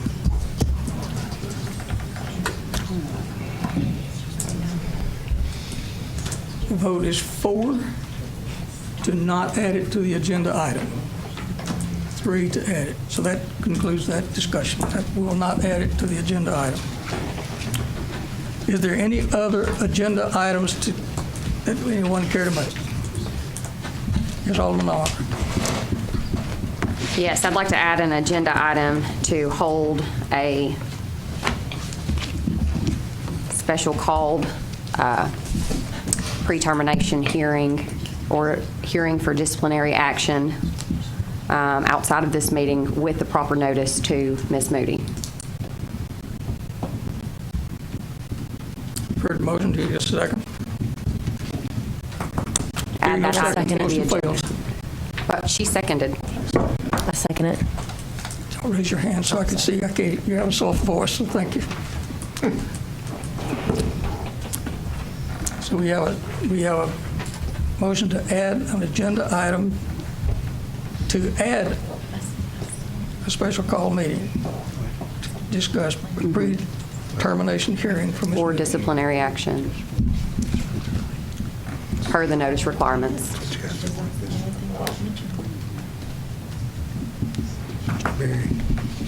Mr. Berry. Okay, you made the motion. Do you have anything to add besides what you just made? You made the motion. You got a second Yes. from Ms. Wilson. Well, if we're not willing to discuss it tonight, then we need to have a meeting to which she has notice of that we can discuss the infractions and the expectations going forward if we are going to continue in contract with Ms. Moody. Because it is obvious to me that relationships do need to be mended and the expectations do need to be set. If that is the necessary way to do that, if tonight is not the proper time to do that, then I would request that we consider that, adding that to tonight's agenda to set that meeting going forward. So just to set the meeting. Yes. Okay, we're going around the room for discussion. Any points? I second that because I don't know really, for me to discuss the items that I need to discuss, that would seem to be the only way to do it. This is just to add this to the agenda item at this point. Yes. Okay. Alderman Dunn. I'm deeply concerned that there are members of this board who didn't know what to do at our last meeting, and they feel as though a woman who's worked here for 4 years deserves to be fired over it. Adding this to the agenda item is, instead of pouring water on this fire to put it out, it seemed like we're adding gasoline to it. I think that's a dangerous precedent, not good for our city, certainly not. I've found nothing in 2 years that I've worked directly with Ms. Moody to be inappropriate. I've never found her doing anything that was other than doing her job. Prior to that, I worked with her 2 years prior to that. Never found anything other than just being a helpful employee of the city. So to add this to an agenda item tonight to discuss even thinking about termination is a danger for our city.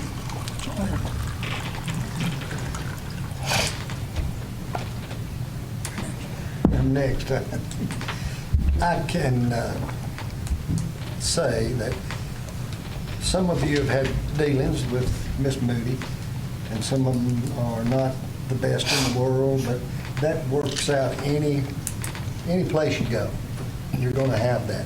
I have never, ever been to her office or been around her that he has never been very cordial to me.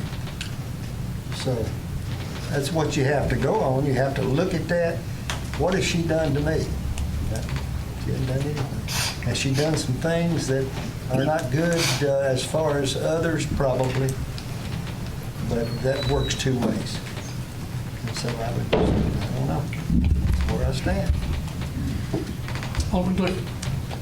I think the terminology may be a little wrong. I don't know, and I'd be putting words in Ms. Almacher's mouth if I said it, but it wouldn't be necessarily a pre-termination hearing, it'd be a predisposition hearing to discuss performance issues or something like that, to see, kind of like Coach Mathis asked for, is where Ms. Almacher, Ms. Wilson could lay out what they think her performance issues are, and then it would be a hearing to where the board could hear it and determine if there was any further action that needed to be taken or not. And it's kind of what Coach Mathis asked for. And by scheduling a hearing, I think it would give her notice, chance to have a defense. I think it would be fair to the board and Ms. Moody. So that's what I... Alderman Barry. Couple concerns. One, I'd like, when it's her turn, to define pre-termination. I know what I think that means, but I don't want to suppose. Second, Alderman Mathis is spitting out wisdom tonight. I do believe that it's a two-way street. And Mayor, I thank you for your comments at the beginning of this meeting. For last meeting, I think that it was a ruckus. My mother's watching, so I'll use a kinder word. And I think that tempers were flaring, obviously. I think it was intense, and I don't think that it just started at 5:30 that meeting. I think we went through a whole several months of election season where it was pretty heated throughout, and it was stated publicly that Ms. Moody was on the ballot, and so I can't imagine the tension that she had sitting there that evening, on top of all the other tension that was already in the room. Last quick concern, and I don't mean any disrespect in this at all, and no one can force this. It would have to be a personal decision, but I believe that Alderman Glick should consider recusing himself from any discussion or decision around this. He's currently a public knowledge of a lawsuit for $500,000 that, while it does not publicly name Administrator Moody, she is the prime fact witness in that because of her role as a supervisor. And I believe the lawsuit is for age discrimination, and it's out of order. It's out of order for you to discuss. Public. It's all public. It is public, yes, but it's out of order for you to do that. I believe he should recuse himself for several reasons. Thank you, Mayor. You're wrong. I will disagree with that and say that I believe that Kurt should take any active role in the conversation towards that, per anything that has happened since he has been a board member, not per his employment with the city. Let's restrict our... However, ICMA, This is may to I? put this on the agenda. Yes, may That's I all put we're this on? talking Okay, about right now. so in order to put this on the agenda, it does say that in her contract, Section 11, performance evaluations, annually the board and employees shall define such goals and objectives and performance objectives that they determine necessary for the proper operation of the city and in the attainment of the board's policy objectives, and shall further establish a relative priority among those various goals. So, in essence, it is asking us, number one, add this to the agenda, set a special called meeting, do her performance evaluation, give her recommendations, and discuss any infractions or ways that she can improve in her performance. And also, before, maybe termination, predisposition is probably more appropriate. Forgive my terminology. But We are supposed to give her a 30-day period to correct any deficiencies, and that is supposed to be done with notice in public to her. You know, there are some concerns, and I think her city manager's code of ethics is one of them. We are to recognize that, I believe you are to recognize that elected representatives of the people are entitled to the credit for the establishment of local government policies per Tenet 6. So I believe that it is appropriate to add such an item to the agenda so that we may discuss items of business like that in an appropriate setting. So, Any further discussion?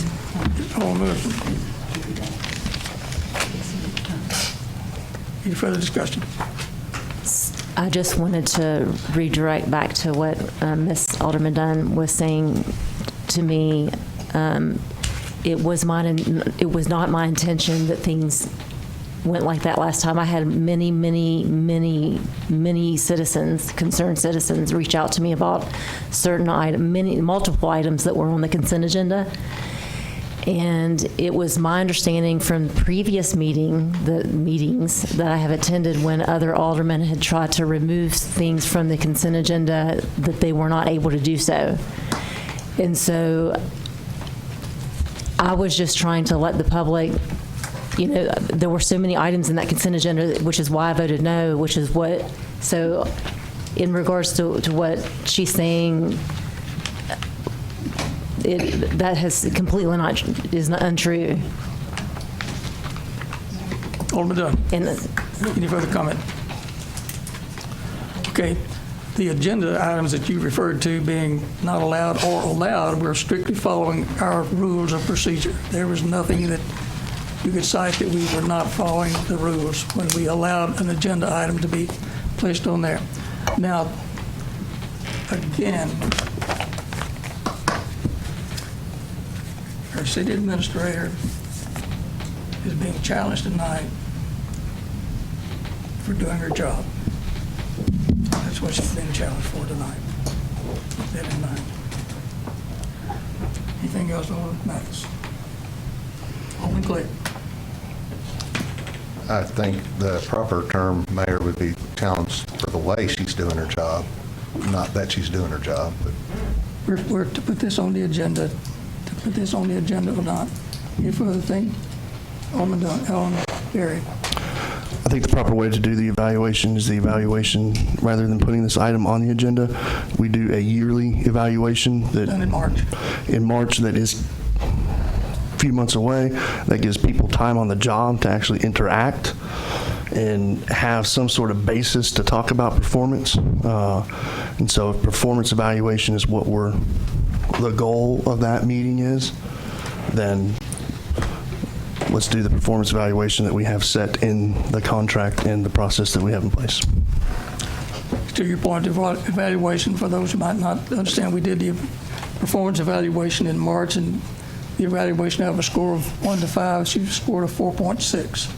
That was from the board. At this point, we'll call the question vote. Green to put this on the agenda, red to not put this on the agenda, to have a disposition hearing, or add it to the agenda. Add it to the agenda to add a special session to do a predisposition hearing. Red for no and green for yes.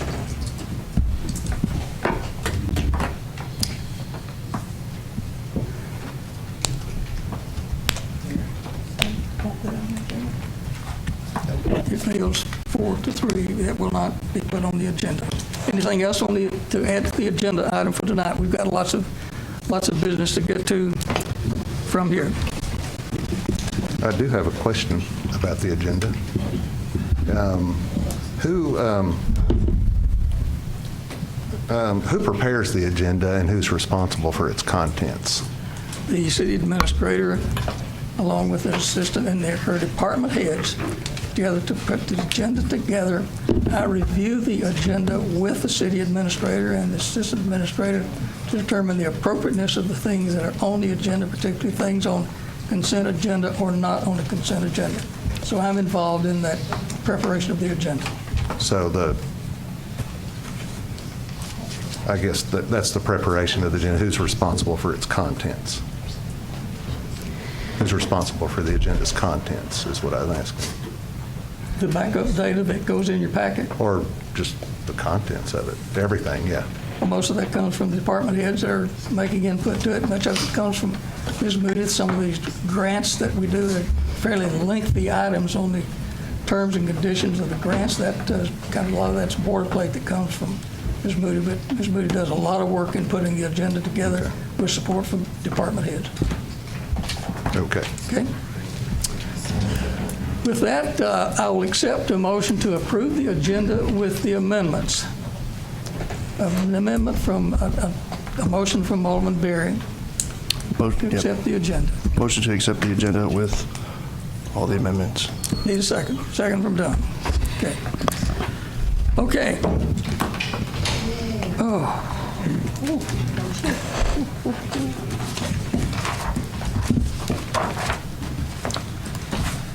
We're taking a vote on that.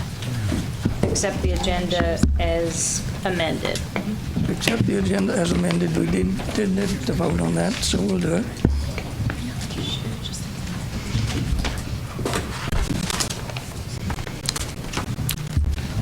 And it passes 6-1. With that, we go to the reports from Alderman. And we'll start with Alderman Almacher. We'll start with you and go around counterclockwise.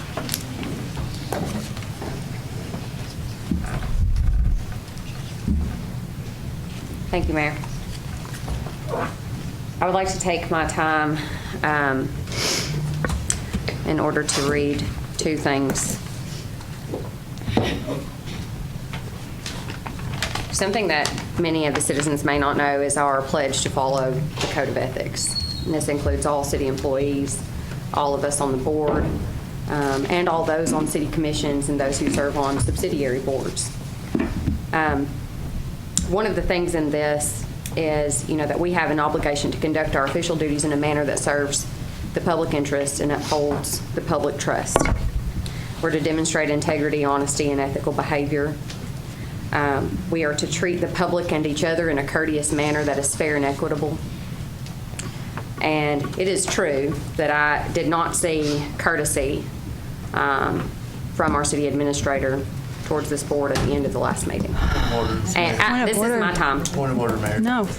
Point of order. No, I'm not. I am the superior. I am the elected official. I want to finish my public comments. I have time. What is your point, Alderman Berry? The Alderman's comments are out of line and not consistent with the board policy or the purpose of this discussion. This is not a discussion. These are my comments. Now, as to what was... Point of order. You have a point of order.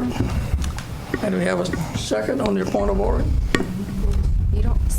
You can't silence an alderman during their public comments. Please state your... Point of order, Mayor. The Alderman has used this comment section to discuss business that we previously declined and is not in line with the board reports that are from the Alderman. Mayor, I would ask that I can finish my point of order without interruption. I'm finished. We have a point of order and a second on that point of order, and we'll call the question on that point of order. No, you make the decision. I'll make the decision. You make the decision. That either it's well taken or it's not well taken. Alderman Almacher, I'm going to allow your comments to continue. Thank you, Mayor. I would respectfully ask the city administrator to try to do a better job, especially with new aldermen, to have a little grace and how you say. Point of order. This is not a report. Point of order. Point of order, Mayor. Mayor, this is not a report. This is not a report. Point of order, Mayor. As to my residence, I would like to continue by reading the principles for determination of residence. The residence of a person is that place which the person's habitation is fixed, and to which, whenever the person is absent, the person has a definite intention to return. Change of residence is generally made only by the act of removal joined with the intent. Two things must be present. The act of removal joined with the intent to remain in another place. There can only be one resident. A person does not become a resident of a place solely by intending to make it the person's residence. There must be appropriate action consistent with that intention. And there are multiple factors that determine that action, many of which are: where does that person's driver's license say? Where do they own a business? And I, for many of you who don't know, am a serial entrepreneur in the city of Tullahoma. I own multiple businesses in the city. I have contributed in many ways. I am one of those females who does everything I can to be a part of this city. And by definition, by code, by statute, I am a resident, and I'm a proud resident. And I thank you for the opportunity to continue to serve you, and I'll try to do so with the best of my ability. Please direct your comments to the chair. Alderman Berry.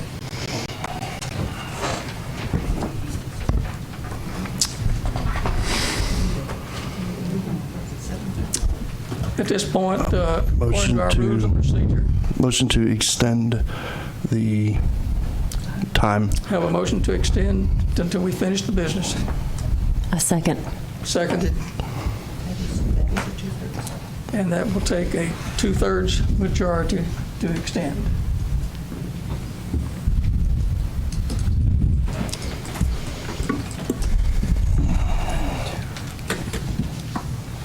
We have a 7-0 to extend. Alderman Berry, you recognized. Thank you, Mayor. I attended the Tullahoma Area Economic Development Corporation meeting. There's a lot of great things happening. There's some hurdles that we need to get past to keep some of those great things moving.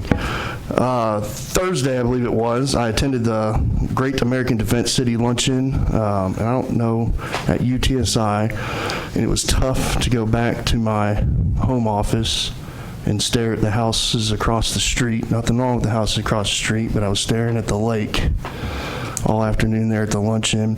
And I don't know if she's still here, but Miss Beverly Lee spent the past 2 weeks thanking everybody else, but that wouldn't have happened without her and her efforts, and she is an incredible advocate for the city of Tullahoma, and she needs, if you see her out, give her a pat on the back, write her a letter, and tell her thank you for everything she's done. Later that evening, I attended the Taste of Tullahoma, and that was an amazing event. Just in the cards that they had churned in, there were over 300 people in attendance. I didn't churn mine in, so I know that there were others that didn't. So that number's probably much higher. The vendors that were there were amazing. I walked out of there, actually didn't get to finish going through everybody. And the last is, get my dates mixed up. On Saturday, I attended the Journey Resurrection concert that Parks and Rec did out here at Fraser McEwen, and over 1,000 people at that thing. It was amazing, and hats off to the incredible folks at Parks and Rec for pulling that off. And if you've not heard that band, go see them at notjourney.com. They're amazing. Thank you. Alderman Glee. I have no report. No report. Alderman Wilson. You're next. Oh, okay. So since the last meeting, I attended the Tullahoma Chamber of Commerce coffee that was held at the Tullahoma Fine Arts Center. That was a really nice event. There were a lot of people there that were present. And at that time, they were having a couple exhibits. One was the Legacies of Camp Forest, and also Faith and Courage. And those were really some excellent exhibits. If anyone gets an opportunity to check them out for that, it was worth it. And then I also was invited and attended the 84th Annual Tennessee Walking Horse National Celebration that recently was in Shelbyville. And I've never had the privilege of attending one of those, so I was really pleasantly surprised of what a nice event that was. And then I also met with some citizens that are in the annex part of our city about some issues with some stormwater issues that they were having. So I look forward to, now that I have the list from Ms. Moody on how to contact the city employees, the directory, I can reach out and see what I can do to assist the citizens. Very good. Thank you. You're getting the feet on the ground and running. Yes. Alderman Dunn, I know you've been busy. Yes. I would just like to apologize to Alderman Wilson for my heated comment earlier. That's all. Thank you. Thank you. Mayor Pro Tem? No comment. I don't have any reports yet because I don't have any committee. We'll fix that right now. We will fix that up. On my report activities, I just want to echo everything that was said about the Great American Defense Community visit from the board last week. The event we had out at UTSI was just is what I like about Tullahoma. Just put it that way. Capping it off with the Taste of Tullahoma. How could it get any better? The visitors we had in town, I think, are ready to move here. They were very good. On Sunday morning, 7:30, our Tullahoma Fire Department, accompanied by our police department, did tribute to 9/11 tribute down at Fire Station Number 1. Very fitting ceremony. Had the opportunity to make a few remarks there, but they had some patriotic music that they played. You can imagine what those patriotic songs were that we all know and love. But there was almost a miracle. At the end of that ceremony, as we were closing, I looked to the southwest, and there was the most beautiful, brilliant rainbow you've ever seen. So that was quite a fitting tribute to that event that we had there. So thank you to Chief Pearson for organizing that. Tonight, I'll do my mayoral appointments for the folks on the board, so you'll have something to do, Alderman Mathis. I have already spoken to each of you, and you know where I'm asking you to serve, but for the public, let me reiterate that. Alderman Amacher, of course, has already been appointed or been elected to the Planning Commission. I'm also asking her to continue to serve on the Tourism Council, and asking her, she's expressed some interest in the Housing Authority, so I've asked her to serve now on the Housing Authority. Alderman Berry, I'm asking you to serve on the Board of Education and to serve on the, it's a hard one to say, it's the Planning Commission's Mayor's Representative. You'll be representing me on the Planning Commission, so thank you for doing that. Alderman Glick, I'd like for you to do great work that you're capable of doing on the Sports Council, and to work and continue to help improve our downtown council. So I appreciate you serving there. Alderman Dunn, you've talked about appointments for you, but primarily for the Tullahoma Area Economic Development Commission. I know you do a great job there, and that includes the Tullahoma Industrial Development Board as part of that. And also like for you to serve on the Coffee County Industrial Development Board. Those two boards work very closely together. So thank you for being willing to serve on that. Mayor Pro Tem Mathis, I'd like for you to serve on the Coffee County Consolidated Communications Committee. I think you'll enjoy working with that group. And that was not enough. I want you to also serve on the tree board. Okay. We'd love to have you on the tree board. And that leaves me, and I'll be serving again on the Airport Authority, and I'll be appointing myself to the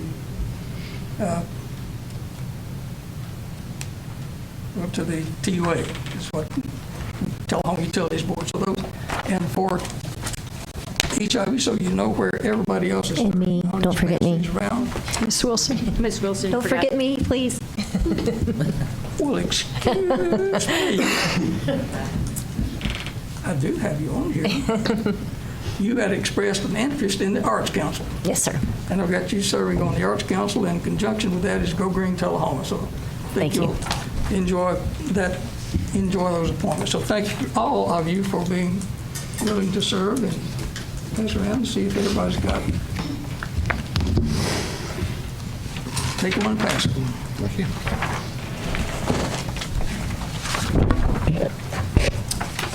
Okay.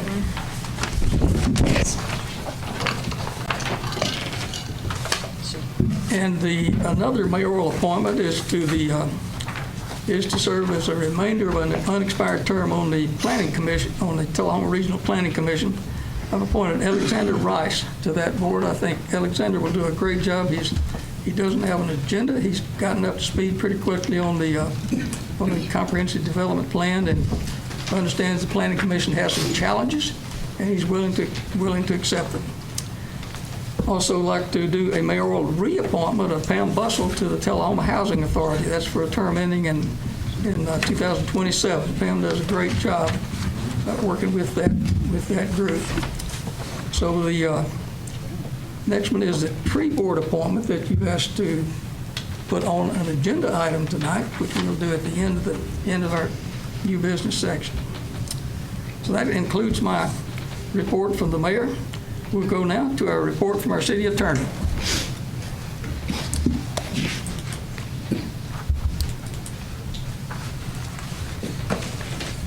I'll keep it brief. You all asked me to investigate 2 or 3 items at the last board meeting. I've done so. The first was whether or not the appointment of Jimmy Blanks to the Tullahoma Utilities Authority was lawful. It was lawful. At the time that the appointment was made, there was a vacancy that was coming up at the end of August. At that time, Mr. Blanks would not, or Dr. Blanks would no longer be a member of the Board of Mayor and Alderman, and therefore he was a citizen eligible for appointment to Tullahoma Utilities Authority. So his appointment was lawful, and it shall stand. You asked me about the qualifications of the Director of Planning, Perez. I investigated that. There's no case law interpreting the statute under which the direction to appoint a planning director is promulgated.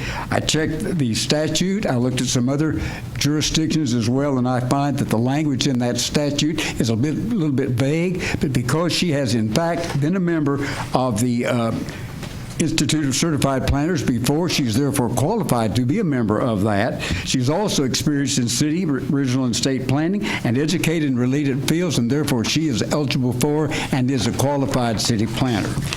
You also asked me to look into a type of plan, the comprehensive plan that we're investigating now. It's pretty easy because right in the beginning of it states exactly what it is. It's a general plan, and it states the statute under which it is being developed is Tennessee Code Annotated Section 13-4-201. It's called a general plan for the fiscal development of a municipality. That is the plan that we're operating under. There are 2 other kinds of plans. One of them is a municipal regional plan. We're not developing a plan like that. And there's also a regional growth plan. That plan is already in force. It was developed prior to 2001 by the cities in this county and the county itself. So that plan is the general growth plan for the comprehensive development of a city. If y'all have any other questions, you can call them at my office. So let me tell you, I've been inundated by people from the public and by a lot of you all. I know y'all are just getting acquainted with what we're doing here now. So please be patient with me because I also have a pretty busy law practice as well. That's Mike Givens here to help me because in city matters, because my contract allows that, and he has been helping me a lot, as well as Ms. Hoskins in our law firm. And so I appreciate your patience. I'll try to address all you issues in due time. Thank you very much. Thank you, Attorney Worsham. We'll hear from our report from our city administrator. Thank you. Mayor and Alderman, I want to make an announcement that we have new hours at the CD Stamps Community Center. It's now open from 9 a.m. to 9 p.m. Monday through Friday, and from 12 to 5 Saturday and Sunday. We also have started a new program called the Family First Friday event. So the first Friday of every month, they have family activities and then open the doors to the public. And at our very first event this month, they had 200 participants. Also want to echo the comments and just thank the community. Tullahoma painted themselves red, white, and blue, opened their arms to our visitors from the Association of Defense Communities and the USAA, and they were truly blown away, I heard, by our Southern hospitality. We had Chuck Bunch, who had graduated from the Tullahoma High School and had fond memories here, and he just was so impressed with how vibrant and thriving the community is today. So that was fun to catch up with him. Also want to share with you that on September 16th, hopefully you can attend the Tullahoma High School football game, where our Tullahoma Fire Department will be, the Honor Guard will be presenting the colors. Thank you for doing that, Chief. And then just want to remind the public and the board of our upcoming special called joint meeting of the Planning Commission and this Board of Mayor and Alderman, and it's a continuation of public input on the Think Tullahoma 2040 plan, and it will include the town hall style format that we've talked so much about, and we look forward to hosting that at the high school auditorium so that we'll have plenty of seating and everybody should be able to be heard and seen. So that is Monday, September 19th, 6 p.m. at the Tullahoma High School auditorium. Thank you, Mayor. Thank you. We'll go now to the consent agenda, and I'm going to do the consent agenda a little bit differently tonight. On your consent agenda, we have 3 items. The first one is the minutes from the August 8th meeting. Some of you were not at that meeting, and if you feel uncomfortable voting for that, you may abstain from that, and those who will be voting can vote on the approval of that consent agenda. So at this time, item number 22 is the minutes from the August 8th, 2022 regular meeting and public meetings. I get a motion to approve. Motion from Alderman Berry. Second. Need a second. Second from Alderman Mathis. In discussion. Vote green to approve and red for no.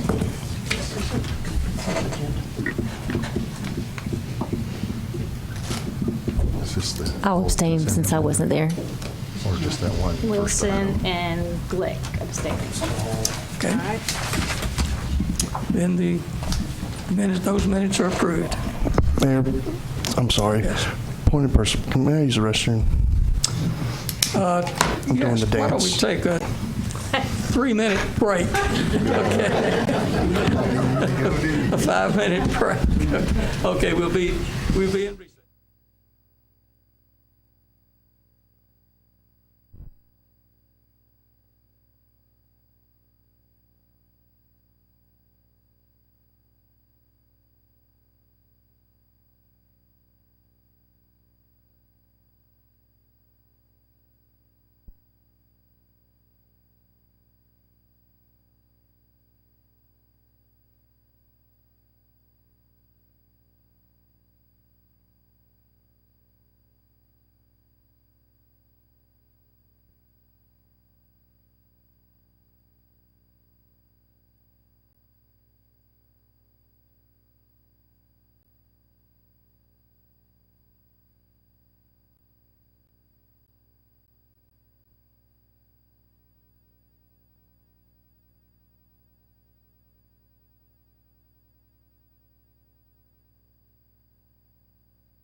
soon as we have Mayor Pro Tem Mathis back with us, we will continue.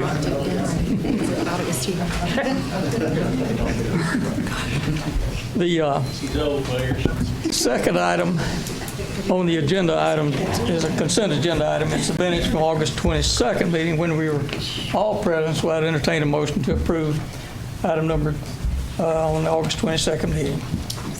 Motion from Barry, second from Dunn. Any discussion? No discussion. Vote green for yes and red for no.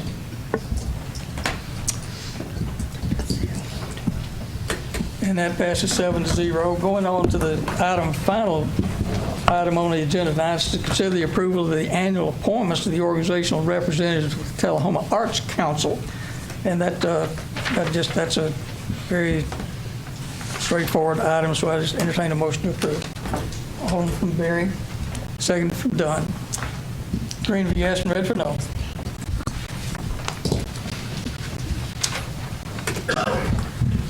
That passes 7-0. That takes care of the consent agenda. At 5 to 8, we're getting to new business.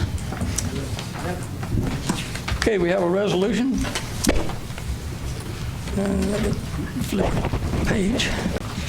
Mayor, while you're getting that ready, I'd like to make a motion to approve the permit request so that she can start tonight with the permit fee waived, please. Okay, that's your item number 22-142. Sign fees. And Sign fees, sorry. With the caveat that they can start the signage tonight. I'll second that. And Second. I misspoke. I said permit fee. I meant sign fee. That's fine. Any discussion? No discussion. Red for yes and red for green for yes and red for no. That passes 7-0. Item number 22-143, consider approval for a permit request for special event sign on the public right-of-way for Coffee County One Day of Hope. An annual charity event is going to be held at the Coffee County Fairgrounds, and consider waiving the special event permit fee. Alderman Barry, second for Dunn. And with the consideration of waiving the fee. With that, the green for yes and red for no. And that passes 7-0. Resolution number 1926, a resolution to award a bid to Hawkins and Price Construction Company in the amount of $595,000 for the Wagner Street roadway and sidewalk repair contract. Motion from Barry, second from Dunn. And with that, I'd like to get the background information on that from our city administrator.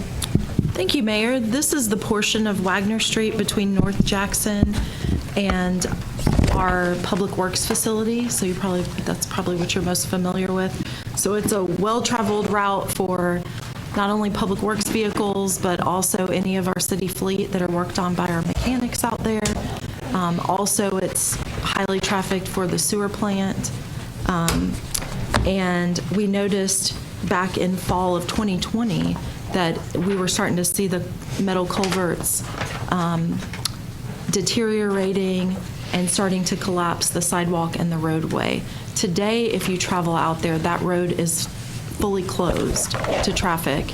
And we applied for a community development block grant from the state. We were awarded $285,000 towards the project. At that time, we were estimating a total project cost around $315,000 for replacement of these 3 very large metal culverts and repairing the sidewalk and the street above. Unfortunately, we have bid this project, extended the project because of no bids, extended it again because of no bids, and then finally received one bid from Hawkins and Price that you have with you tonight, and it is for $595,000. Obviously, the city's portion of this project is going to be significantly more than we estimated. We're now looking at contributing $326,500 to the project, and the state does not have any additional funds to contribute, but we are getting $285,000 for it. What Ms. Wilson and I have discussed is you have a couple of options available to you for funding. The first option that we had considered but don't have an answer back yet is a possible use of the American Rescue Plan funds that we're holding in contingency for projects. We need to get an answer from the state as to whether they're going to consider those local funds or federal funds. If they're federal, they won't be allowed to be used as a local match. So if you want me to consider that option first, I'd like you to make that in your motion. The alternative is to take from city general fund reserves and add these funds to the capital project. May I ask which of those options would be faster, likely? We know that we can use local funds as a local match, so that is for certain. Okay. Yeah.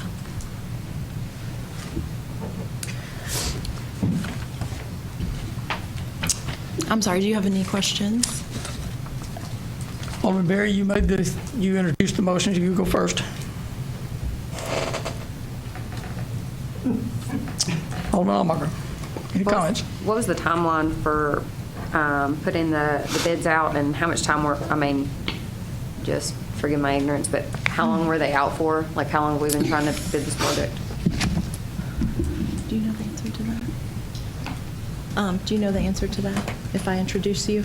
Yes. Okay, could I introduce Kim Eakes? She is representing the engineering firm that's assisted us with this project. She's with Griggs & Maloney. Did you recognize? Oh, will you come to the podium? Podium, please. Thank you.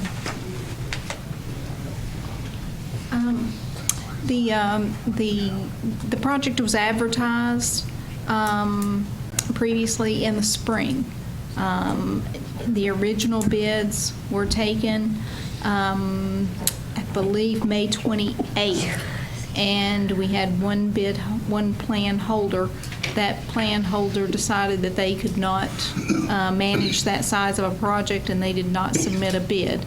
So we went back out to take bids again with a bid opening date in July. Again, we had one other plan holder, a different contractor this time. Just before the bid opening date, I talked to them to make sure we were going to get a bid. They had an issue with bidding, and they needed another month. So we extended the bid date into August and opened bids in August. So we effectively had it for a month in May. So May, June, July, August, 4 months we had it out for bids. And also, you jogged my memory while you were talking. We did communicate with the state about an alternative of using our paving contractor and using the unit prices available to us in that contract, but the paving contractor would have had to agree. And the state was willing to let us look at that option, but our our paving contractor declined the work. Okay. Alderman Wilson. I'll pass. Alderman Dunn. I would just like to say that I hope we're able to do this as quickly as possible to use local funds. I've definitely driven by several times. It's pretty dangerous. We need to fix it. Okay. Having been following this since its beginning, it's amazing how long it's taken. And the longer we take, it seems like the more it costs. So, Alderman Mathis. Have we had any from local contractors?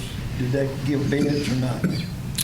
So, yes, I think that Ms. Eakes could speak to that. Our typical contractors that would do this work are Rogers Group or Wright Paving. I feel like there's another company that frequently bids our paving work.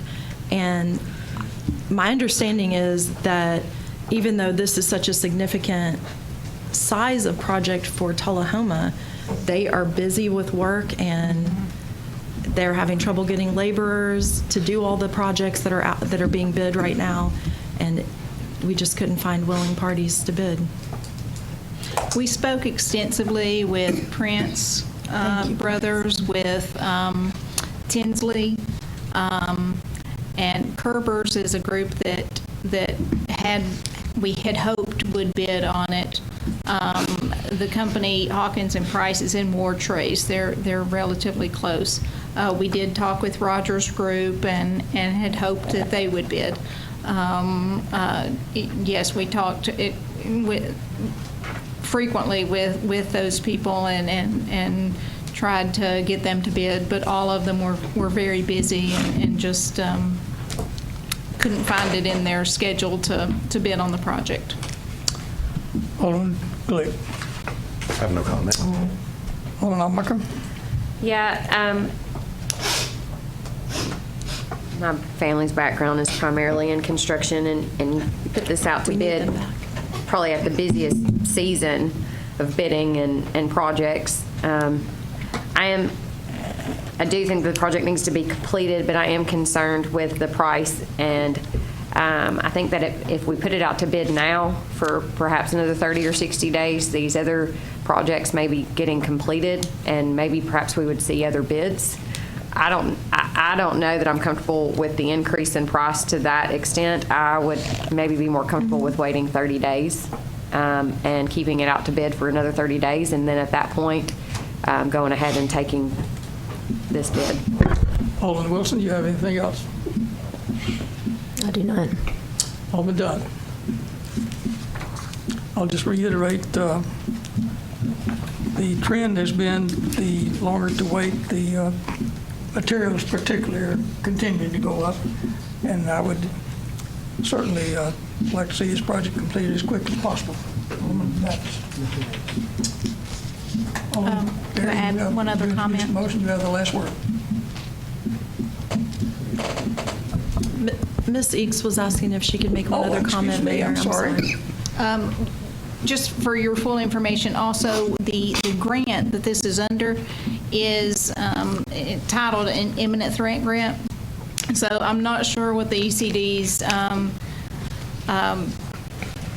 what their take will be if we say, you know, we have a bid, but we're going to refuse that bid and wait for, you know, another month or 2 months and try to bid it again and hope for a bid that time, even though we haven't gotten bids on the 2 times that we bid it out previously. You know, they may eventually decide that they, you know, may not extend the grant opportunity. Thank you I apologize for cutting you off. It's my unintentional. No problem. Sorry. Alderman Berry, you may close. I think maybe I need to amend my motion to say where the money is coming from, because this doesn't specify that. Do I need? Sure. If you want that directed. If you want it specified. I'd like to amend the motion to have the funds allocated from general funds, and let's get this done. Quickly as possible. As quickly as possible. Amend it to have the funds come from general. I'll second that Second amendment. that motion as well. Okay. With that, we'll take that motion and vote green to approve and red for no. Green for yes and red for no.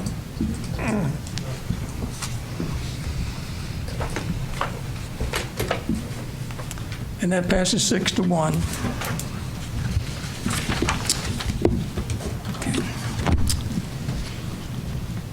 Next, we have another project request to approve an award for a bid submitted by Benjamin Sports for the sports floor in the amount of $24,048 to complete Phase 2 of the CD Stamps Center repair project. That's for the floor there at CD Stamps. Motion from Berry, second from Dunn.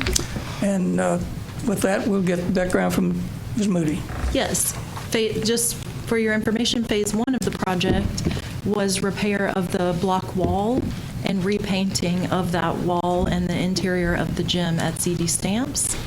Once that followed, Alderman Glick will remember the repair to the roof and the HVAC work. So this has been a multi-phase project, kind of restoring CD Stamps.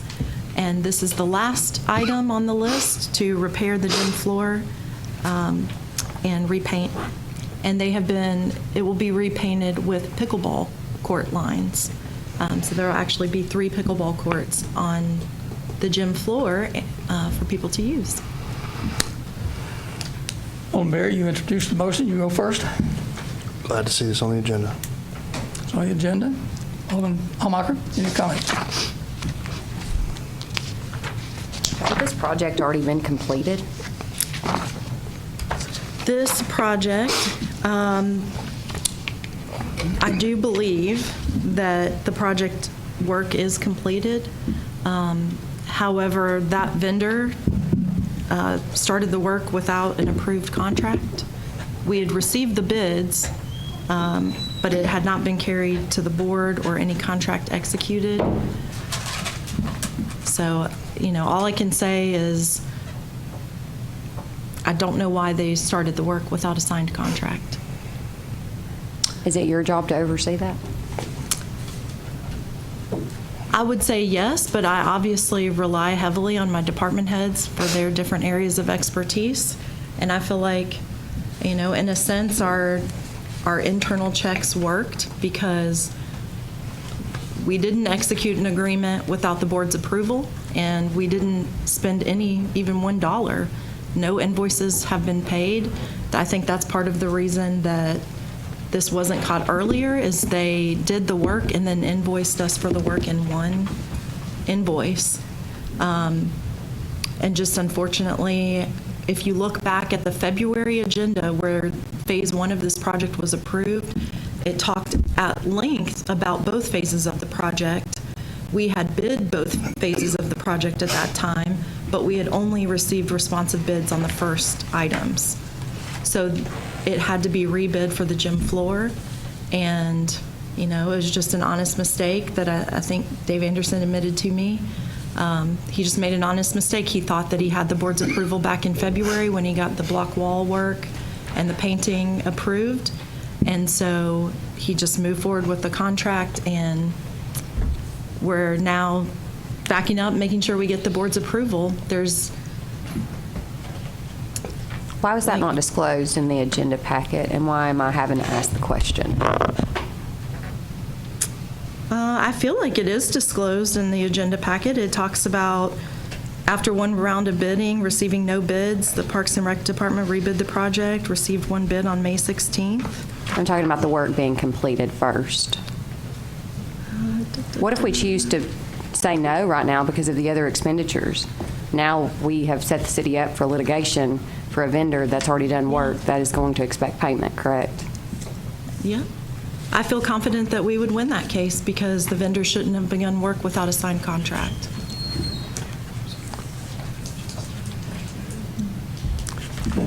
Alderman Wilson. I had planned to ask that as well. So work was complete because I've seen that the work is complete, but so now we are, what's on the agenda is for us to approve the work that's already been complete. Yes. So my purchasing authority ends at $10,000. State law allows for up to $25,000 for people in my position, but mine is limited to $10,000. So any item or expenditure over that amount, we bring before this board.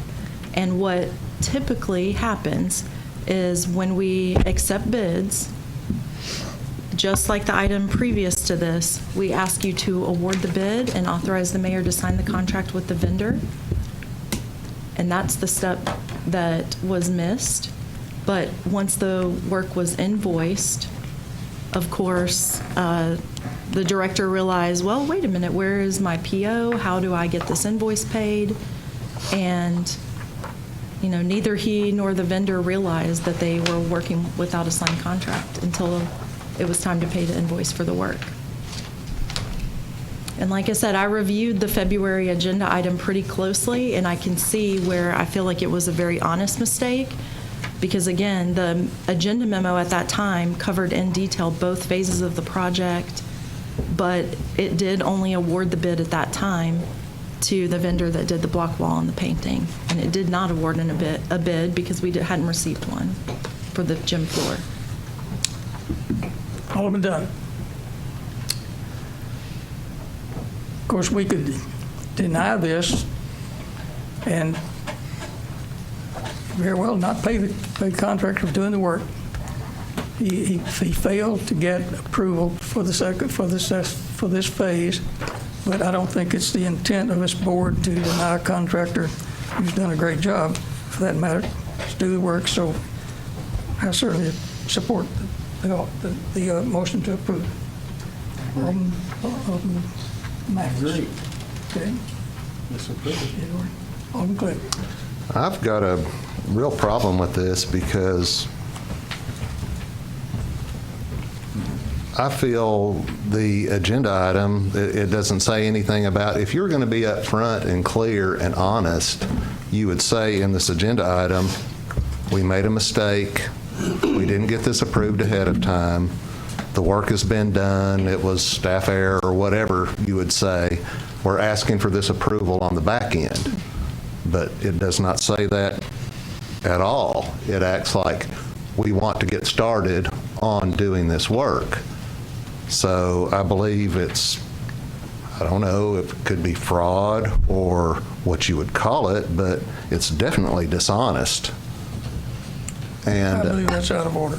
That's not out of order. It's not out of order. That is an observation. Now, and I'm still talking, so yeah. I think it's been very forthright with where this stands. Have you read the agenda item, Mayor? Absolutely. It does not say anything about Point of order. Point of order. Completed. Point of order. This one, I would ask that whoever that is stops. Two, I we're wasn't sitting finished yet, Mr. Barry. Point of order. Point of order.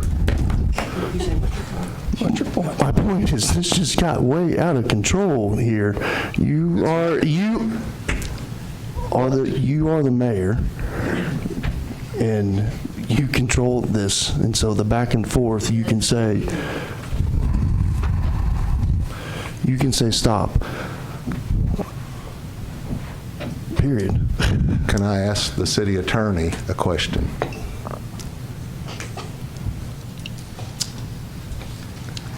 You may.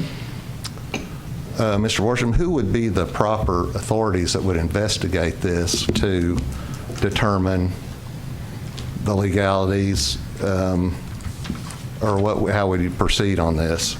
I know that it was the Parks and Rec department anyway. I can't speak for the director, but the department anyway was aware that this work was going on, because I have a notice printed out that was on Facebook where the gym was closed from August 1st to August 14th to do all the work, just specifically as it says on this agenda item. But this agenda item that was brought to us today acts like they are asking to do the work in the future. It doesn't say that the work's been completed. I understand that mistakes could be made, but it's how you handle the mistakes after you make them. It's kind of like Richard Nixon. It's not the crime, it's the cover-up. So I want to know what would be the proper authority to investigate this situation. What do you think needs to be investigated, Mr. Click? Fraud for the agenda item as it's presented, and that the work's already been done, and now they're asking us to approve to be able to do the work. Well, fraud is a crime, so I would suggest maybe you take that up with the Attorney General for the county. Would the I don't state believe it's been comptroller's fraud. office You be used the term fraud. I think it's probably a mistake. And that mistake could be a defense to a fraudulent claim. However, if the work has been done, if it's satisfactory, we owe the money. If we don't pay it, the contractor can file suit against the city under the aspect of quantum error, which means that he would be unjustly enriched if we would be unjustly enriched if we didn't pay for it. And quantum root means that we benefited from that, from his efforts, so that I think to avoid litigation, it's probably appropriate to go ahead and prove this. No, but I do to agree. investigate it, if you think there's a criminal thing involved, that's the district attorney's investigation. Yeah, I do agree that we should pay the contractor. He's done the work, and he's paid people that do the work. You know, I agree he needs to be paid. What I have a problem with is the way the agenda item is presented to us. It's not truthful. Well, you know, the term fraud connotes a criminal action, and I think that's pretty serious kind of a thing to not necessarily accuse somebody, but, you know, I said consider. it could be. I said I don't know. So I think that if you think there's something that was wrong and criminal, the DA could do that. Otherwise, I think we can just ask for a more detailed report from the staff here about how it all transpired. If you maybe go back into it and investigate how it all happened. Well, I mean, it's fairly simple. I mean, it was a gym floor repair project. It was done. It was never approved. And now they're looking for approval to do it, but they don't tell us that the work has already been done. I think they're asking for approval to pay it, not to do it. And I think but it's, again, I don't think an investigation is really necessary, because if we just need more facts, we can get those as to how it all transpired. But I don't think that. From my review of the matter, what I was trying to explain about reviewing what transpired in February, it looked to me like the intent of that agenda item was always to approve the entire project. The reason it got broken into 2 phases was because no bids were received for the gym floor, but the intent was always to have the board approve it as a whole project. We've done that many times for capital projects, where I ask the board for approval to budget all of the funds for a capital project, but we might only move forward with phase 1, which would typically be the engineering design services. And then later we come back and approve the bid award when we go to contract for construction. I think that it truly was not a willful or intentional act to try to deceive the board in any way. It's a project that you've been well aware of. I know we have some new members of the board right now, but the board has been very aware. We didn't try to hide that we were doing a project at CD Stamps to repair the gym, and I don't think anyone's against the work, right? So I very sincerely apologize if this seemed misleading. I think maybe, as the city attorney stated, we should have maybe had more detail. You're right. But it's nothing intentional on my part or the director's part. Alderman Arbor.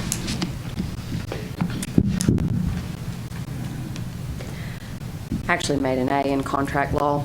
There's a few classes I made an A in. Yes, unjust enrichment, detrimental reliance, promissory estoppel.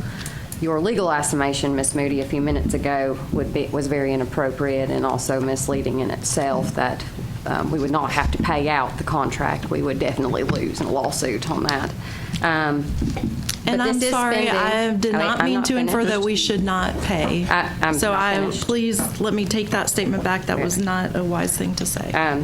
Thank you. But this is actually everything that is in fact, I'm sorry, but it is in fact official misconduct. When you spend above your spending limit and you go ahead and you, and I almost hate that you threw your department head under the bus.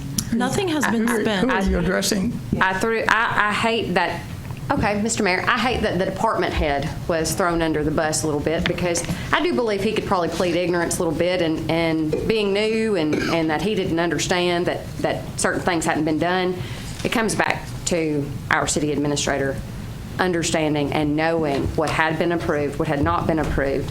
You presented this to us tonight as if this was an impending project. That is dishonest. And I would hope in the future you could do better than that. But this is spending above your limit. And in principle, I'll vote no to it. That is all. Alderman Wilson? Any further? No. Done? Pass. This is gaslighting. There's nothing that happened, period. Okay. Actually, there's not been anything spent above spending limit. We're asking the board to approve spending this tonight. That's what this is all about, to approve paying this contract. One minute. Anything else, Alderman Glade? I just reiterate what I've said before. I don't really have a problem with a mistake if it's honestly dealt with. And I just don't feel like it was honestly dealt with in this agenda item. I wish they would have come to us and said, you know, we did the work. We department head was new or whatever and didn't really understand or something, and we neglected to get board approval before he started, but we're trying to go back and rectify that now. The agenda item that we're given is like the one that we should have had months ago before the work started. And maybe it was written then, I don't know, but I just feel that it's not honest, not honestly presented. Let me reiterate, if I might, going out of turn, I apologize. But tonight we had a motion that was made and a second. We asked the city administrator for the background on this. The city administrator was completely forthright in giving the background on everything that occurred on this tonight. So there's not been any cover-up. There's not been anything done. We're approving the spending tonight. She's not exceeded her spending limit. So I certainly ask the approval of this agenda item.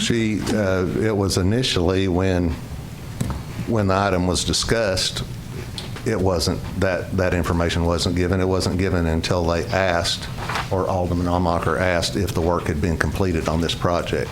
Alderman Berry.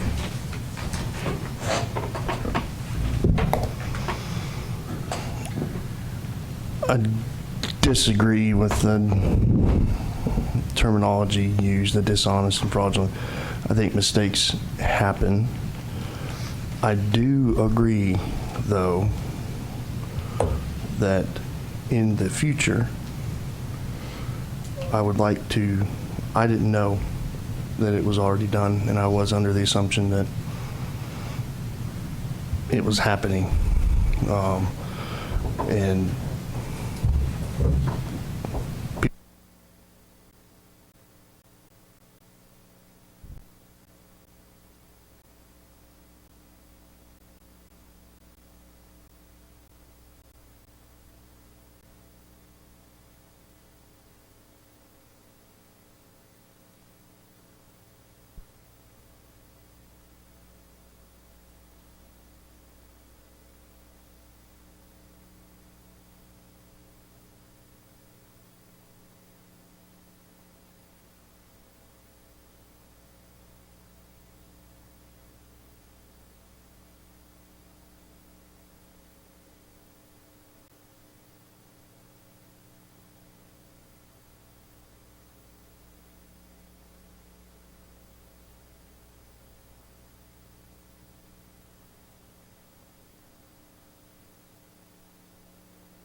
Passes 6-1. Well, He voted.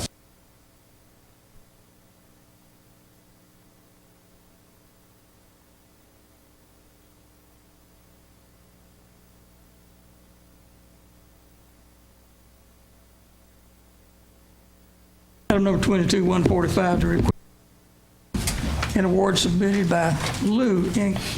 in the amount of $112,657.40 to complete the Short Springs Guardrail Project.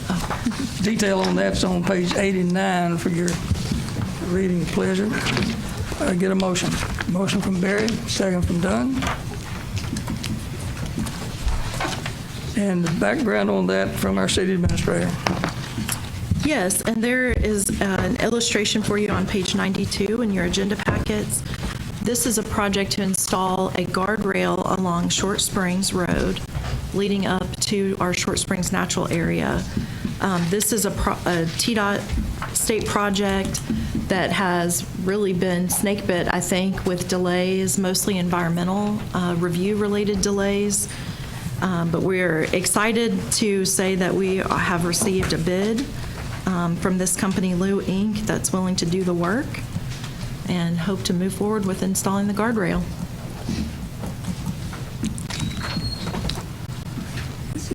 Okay, Alderman Barry, you introduced the motion. You may go first. I hope that this works and helps the traffic there.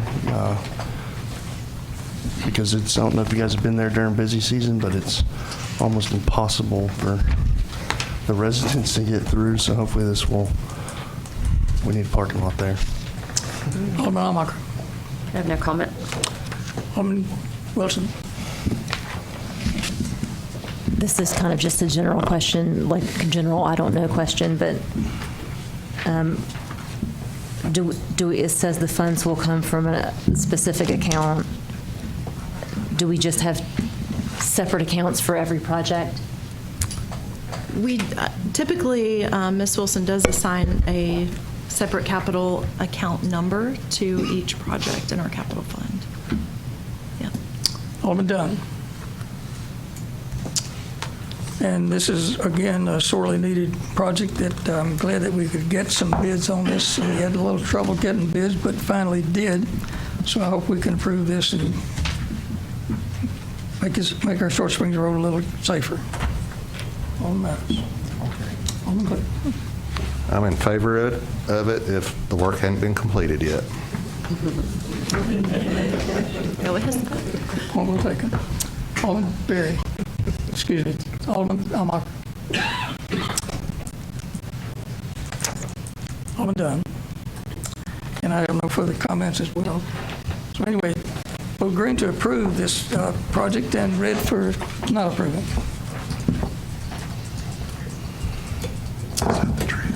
That passes 7-0. Very good. Thank you, Butch. Okay, item number 22-146.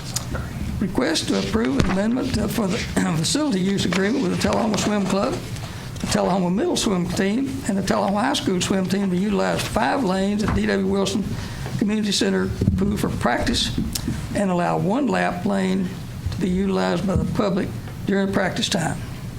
Entertain a motion. Motion from Barry. A second. Second from Wilson. And I'll defer to the city administrator. Sure. You may want to defer for Parks and Rec. Thank you, and I will be brief, but we first signed this agreement with the Tullahoma Swim Club back in March. That was the first time I think we had a written agreement with them, and it's a real positive story. I think that they have somewhere close to 40 swimmers on a waiting list, and just with the amount of participation and also taking over coaching of our middle school and high school swim teams, they asked for greater use of the lanes. And I appreciate Dave Anderson and Erica Murphy for working together to come up with this amendment that I think meets both our needs, allows 1 lane to stay open for public use, but gives them what they need to support these teams. Very good. Thank you. Alderman Berry, you introduced the motion. You go first. Thank you. I want to add on to her thank you to Dave and the Tullahoma Swim Club for kind of coming together in this and finding a solution that worked for everybody. I think this is a good thing and believe that currently everybody wins. Alderman Almacher. Alderman Wilson. I think that it's a great program. I'm all for helping the kids, especially stay active in their sports. The only question I have is just, I know that the public likes to utilize the pool too. How did we kind of notify the public that there will be like different hours now? Okay, let me ask Parks Director Dave Anderson to come up and answer that question. Thank you, Board. First off, I want to apologize for the previous item. That was my oversight, and I apologize. It was incorrect purchasing procedure. Won't happen again, and I really do. That was on me, so I apologize to all of you and to the city as well. The gym does look good, and I'm excited for them to be utilizing it, but I do apologize. The swim team for the past 4 months have been utilizing the pool at D.W. Wilson.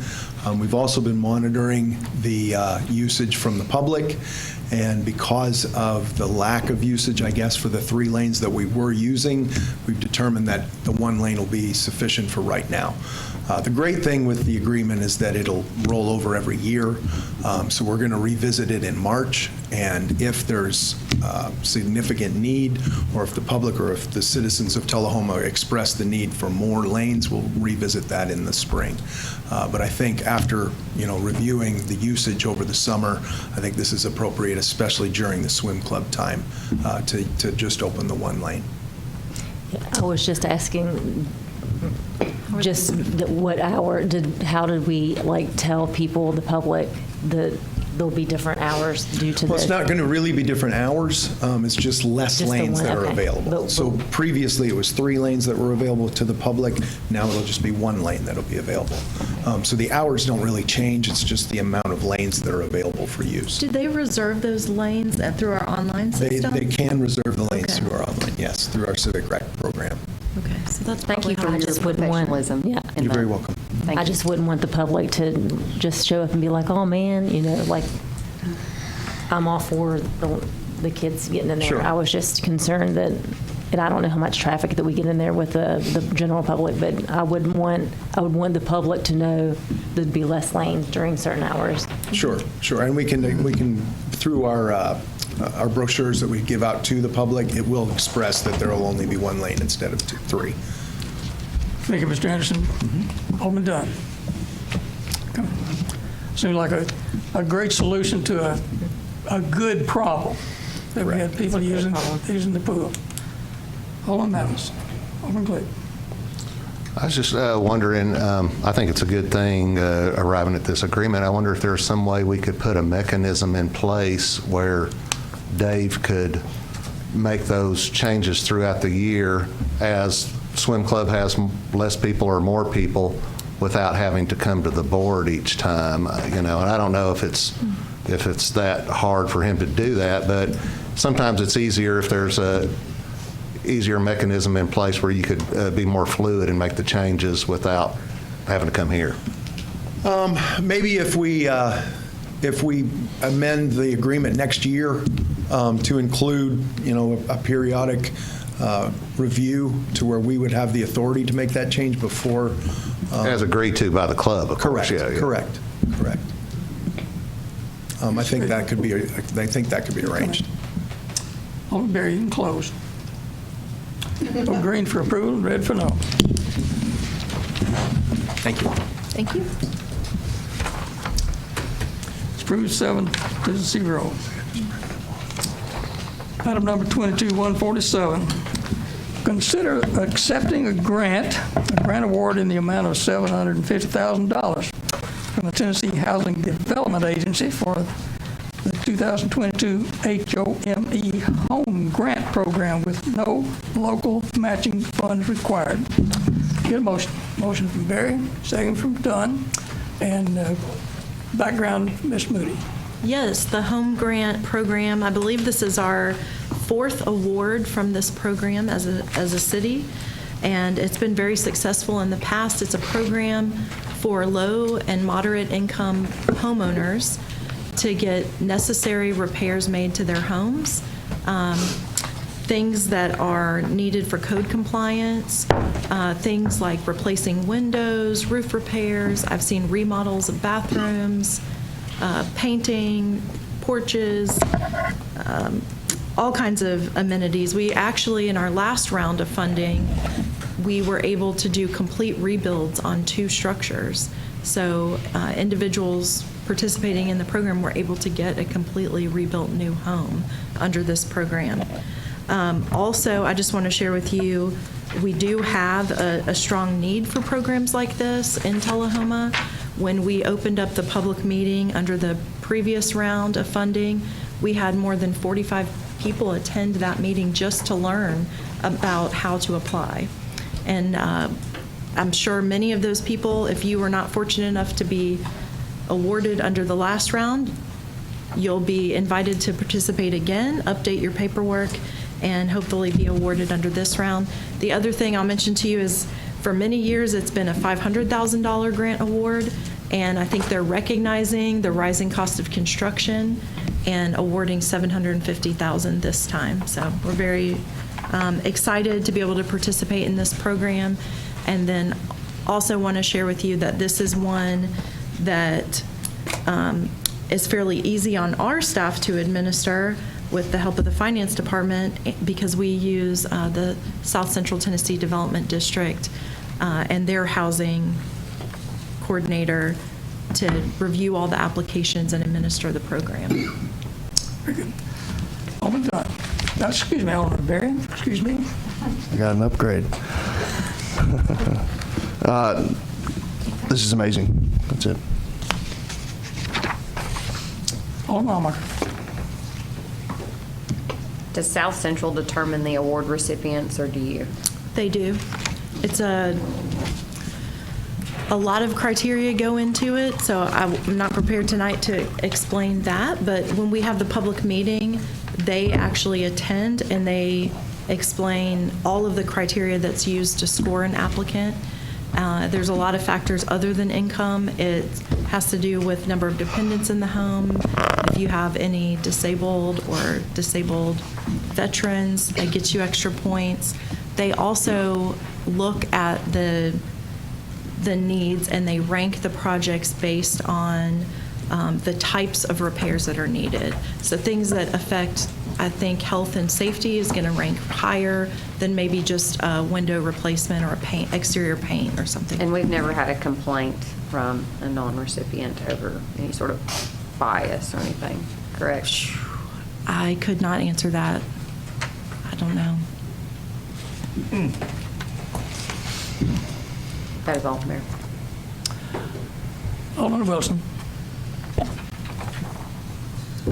I think it sounds like a great program. Did we miss it?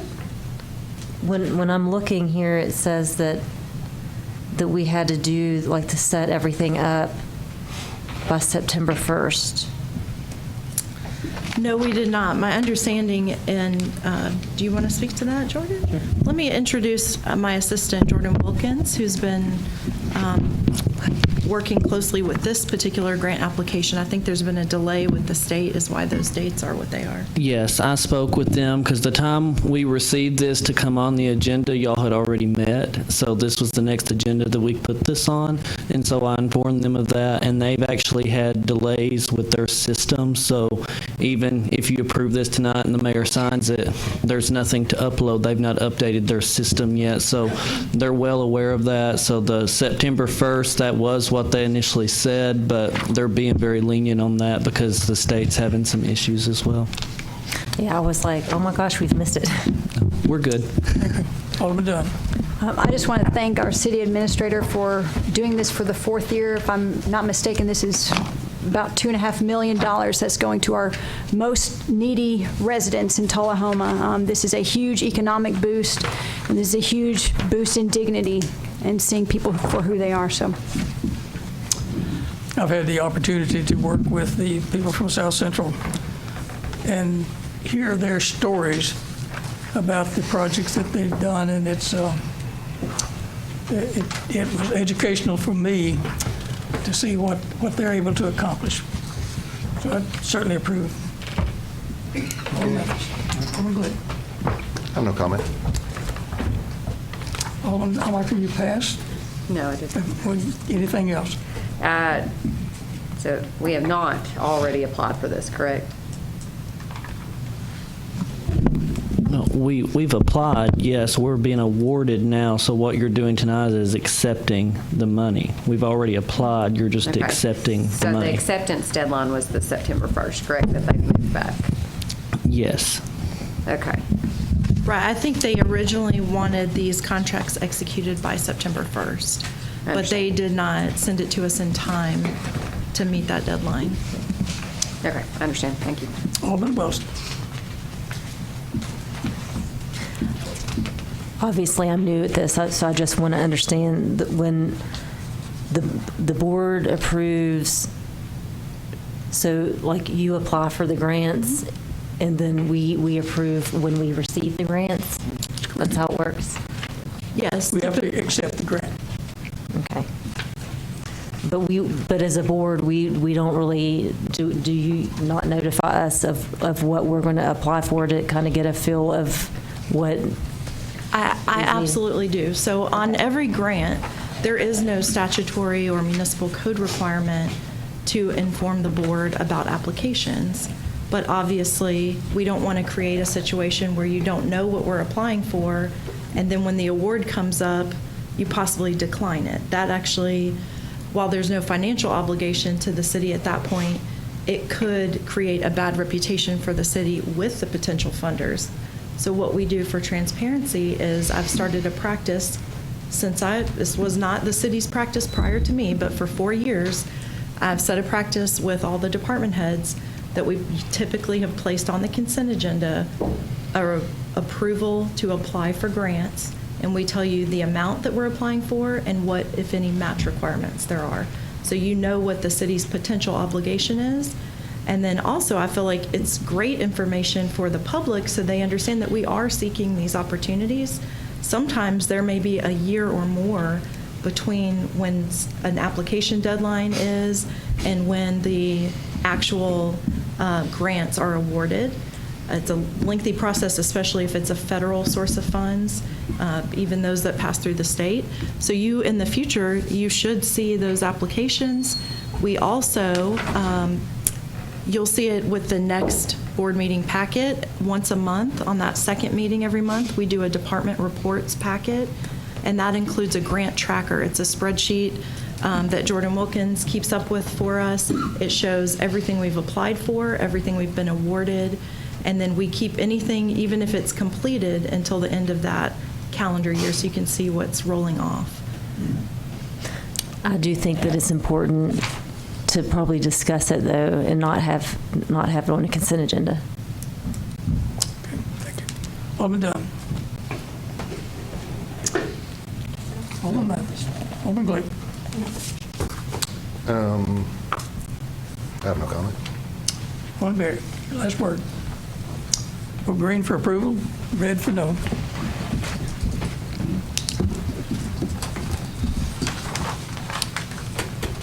Passes 7-0. Item number 22-148, consider the acceptance of a grant award in the amount of $1,800 from the Tennessee Arts Commission for the Tullahoma Arts Council with no matching funds required. Alderman Berry and Alderman Dunn. Alderman? Yes. Excuse me, City Administrator, you've got the background on this. I do. I don't see our Arts Council Chairman, Greg Gressel, here tonight. He's usually here. But I just wanted to thank him and the Arts Council. They are working to support and participate in a national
I definitely go out to eat beforehand, so yeah, I can attest to that. This is a way that to determine the economic impact of the arts community in our city. That's what this is all about. No comment. Alderman Glebe. No comment. Alderman Berry.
Yes, thank you, Board.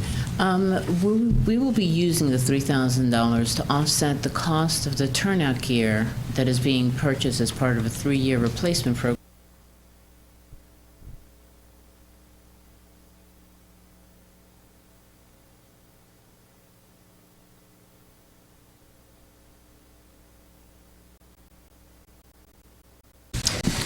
Alderman Berry. Good. Alderman Longhocker. Good. Alderman Wilson.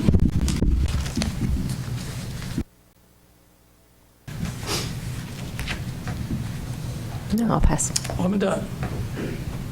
Again, this is for our fire department. Alderman Blake. I'm in favor of the grant, and also I'm glad that they were honest this time and said that the application has already been submitted this time.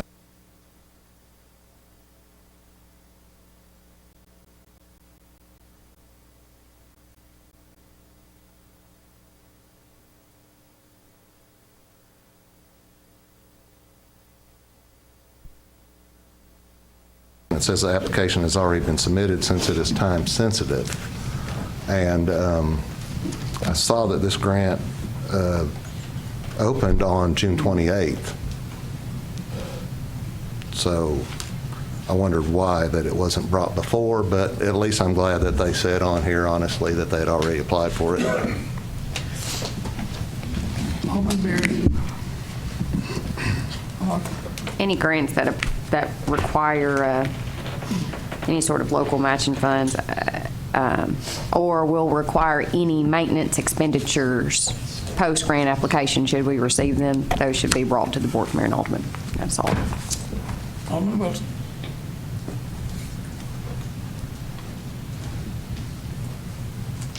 No.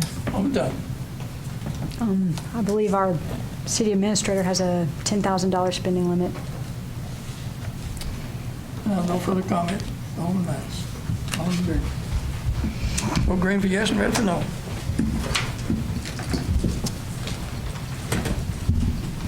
That passes 7-0. We're going to go now back to the first amendment that we added to the agenda tonight. Adding this to the end of the new business section, and we're going to go to the approval of the application for the 41A Kiwanis Club. And you've passed that agenda around, so we've had a look at that.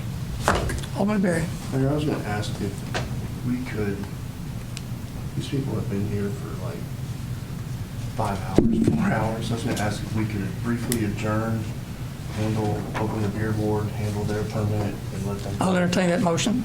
Second. Motion to adjourn the beer board, or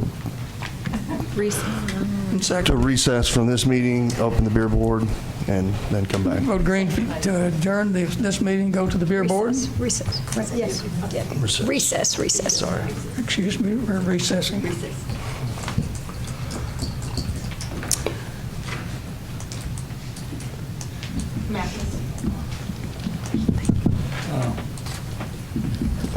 Thank you. Okay, that passes 7-0. We are now in recess from our Board of Mayor and Alderman meeting, and we're going into the beer board. And we have first on the item is a consent agenda, minutes from the August 22nd beer board meeting. So I vote Move to approve. got it moved to approve, and a second from Barry's. Vote green for yes and red for no. And that passes 7-0. There is no unfinished business. We'll go into now to the new business, and thank you folks for waiting. This is for the Daily Fun Spot. It's for a Hunter Girl gratuitous charity concert, special beer permits. This is an application from Ms. Kathleen Porter in charge of the beer sales for the nonprofit event. So this is to be done, and we're considering waiving the special fee permit. Would you come to the podium and tell us a little bit about your program? Hi, I'm Caitlin Porter. This is my husband, Paul. We own the Daily Fun Spot here in town. I'm not sure if many of y'all are aware, but we are holding a charity concert. We're supporting the Eli Grove Foundation. That's obviously a very close foundation here in town. And we're also doing the Ronald McDonald House, because that's a personally close charity to us. So So we are having Hunter Girl come here this Saturday. Gates open at 4 o'clock. The Ronald McDonald House and Eli Grow Foundation, they are going to get a very big portion of that. And then we'll see how it goes, and then we might pick another one as well. But we thought this would be good for the city of Tullahoma to have somebody like that come here, and for what she stands for as well. So I can look forward to that. Yes. Should be some good music. Yes. Okay, item 22, BB 24.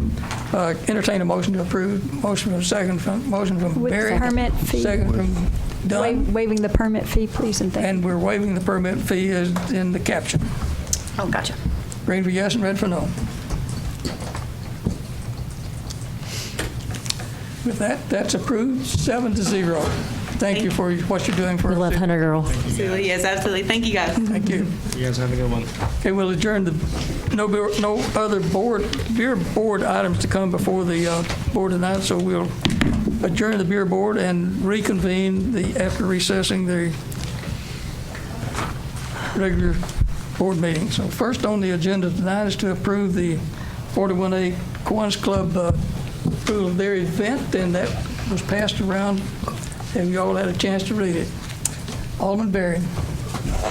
Motion to approve. Is there a request to waive the request to waive the nonprofit fee or the permit fees? A second. Second? Second from Brooks Mathis. Mathis seconded? Mathis seconded. Sorry. Green for yes and red for no.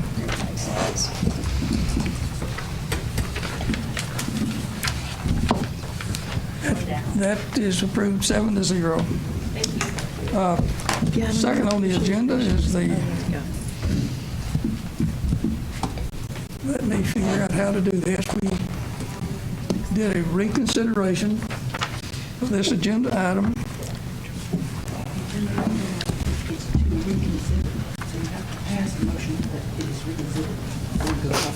We've got it on the agenda, and now we're looking for a motion to reconsider. I make a motion to reconsider. Second. Alderman from Glick and seconded from Almacher to reconsider the item from a year ago. Or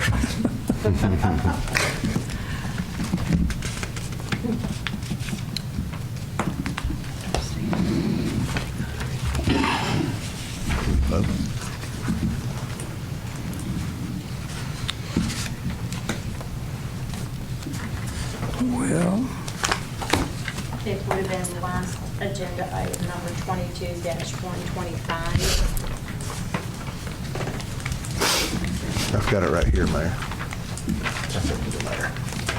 yeah, well, I've got a bum copy there. Okay. I pulled it out It's I'll give you the background on this from the agenda packet from last time. It's the police department request authorization to purchase 3 2023 Ford Interceptor police cars, SUVs, to replace 3 aging vehicles in the city's fleet attached to the state's contract pricing for the Board of Murfreesboro. The price for the vehicle is $38,086, total $114,258 for the 3 vehicles. The 3 vehicles will replace 3 older Chevrolet Impalas. The vehicle numbers that would replace are blah, blah, blah, and blah, blah, blah, and blah, blah, blah. So the recommendation is to approve that, purchase those 3 vehicles. So now we've got the motion to reconsider that. So vote yes to reconsider and red to not reconsider that.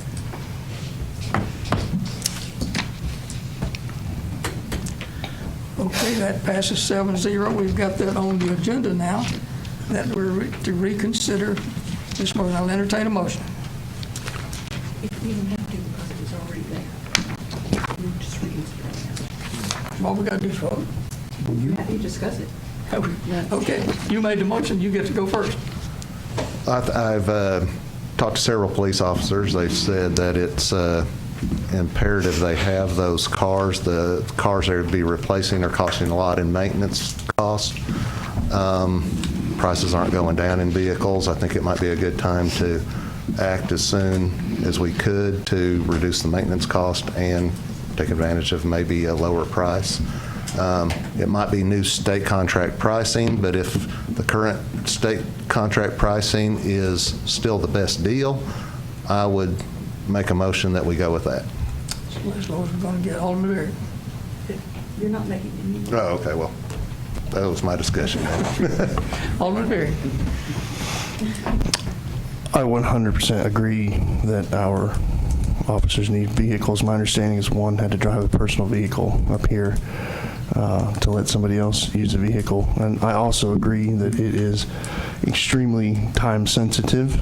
I also agree that delaying this just makes the costs go up, which is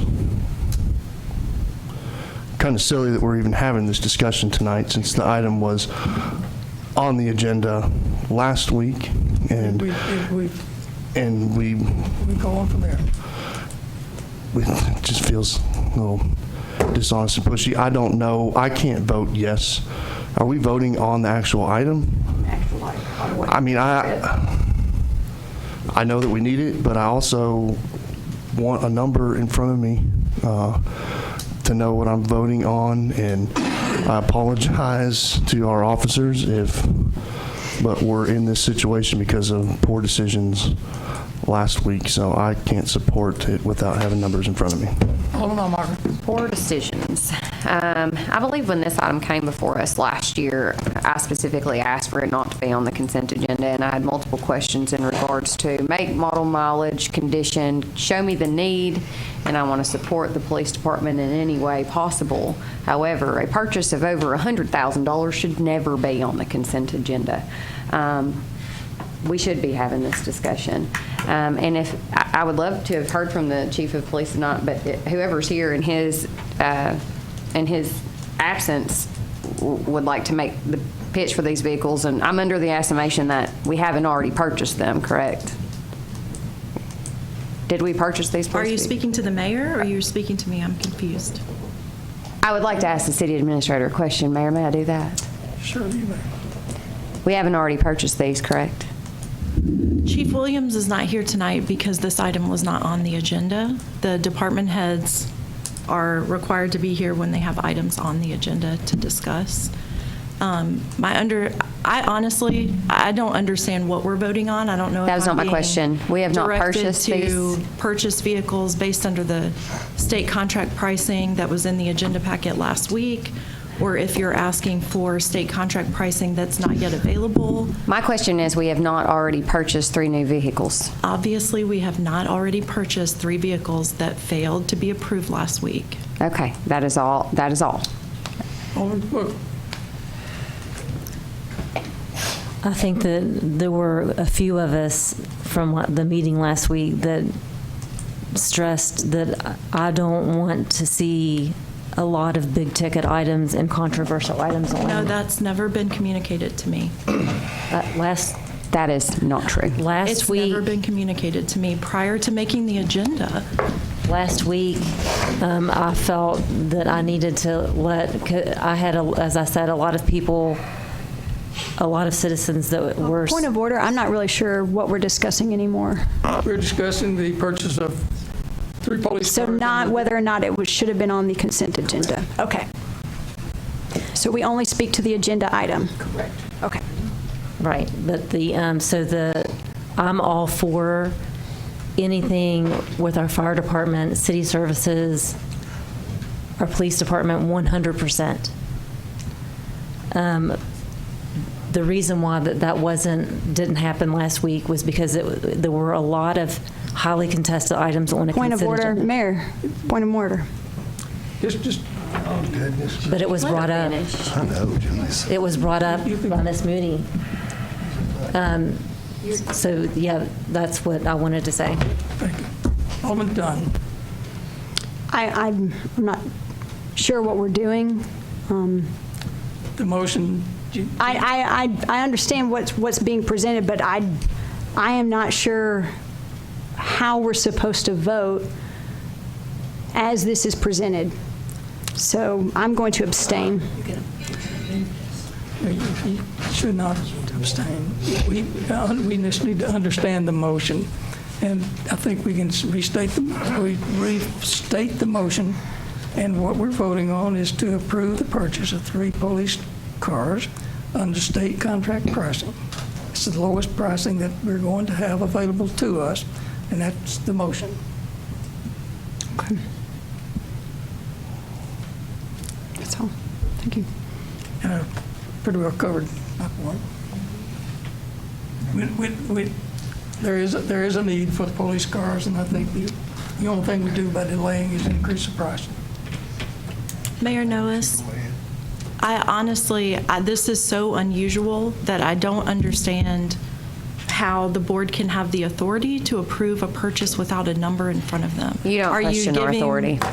I'm not questioning any authority. Mayor, I'm being reprimanded for keeping a professional tone and saying only things that are true, and you're continually allowing me to be interrupted by an alderman. You don't have I don't think it's voice on this appropriate. board. Mayor, are you ready to do that? Okay. Agenda item.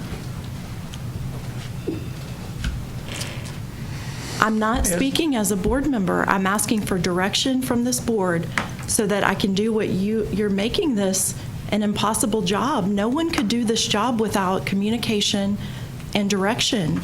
And you're right now talking about voting to approve a purchase with no purchase amount in front of you. So how can I have clear authority to We'll allow give you that purchase in the to go motion. through? You're Point still of order. interrupting me. Point of order. I can't hear you when I'm speaking. She should not be recognized right now until our discussion is finished, please. She is giving us information that we need. And I recognize the city administrator to continue to give us that information, and you're out of order for stopping her from talking. You have anything else, please? I do feel a duty and an obligation to ask questions when I'm not getting clear direction from this board so that I can run the city. This is a multi-million-dollar organization that you guys are playing with. And Playing with? Yes. Mayor, These point of are order. games that are being played right now. You're out of order. The city administrator is speaking, so please allow her to continue. Mayor, I just ask that I be treated with the respect that I deserve. I have fulfilled my obligation and my duties to the best of my ability every day that I've been a part of this city. And I am just asking for clear direction from this board.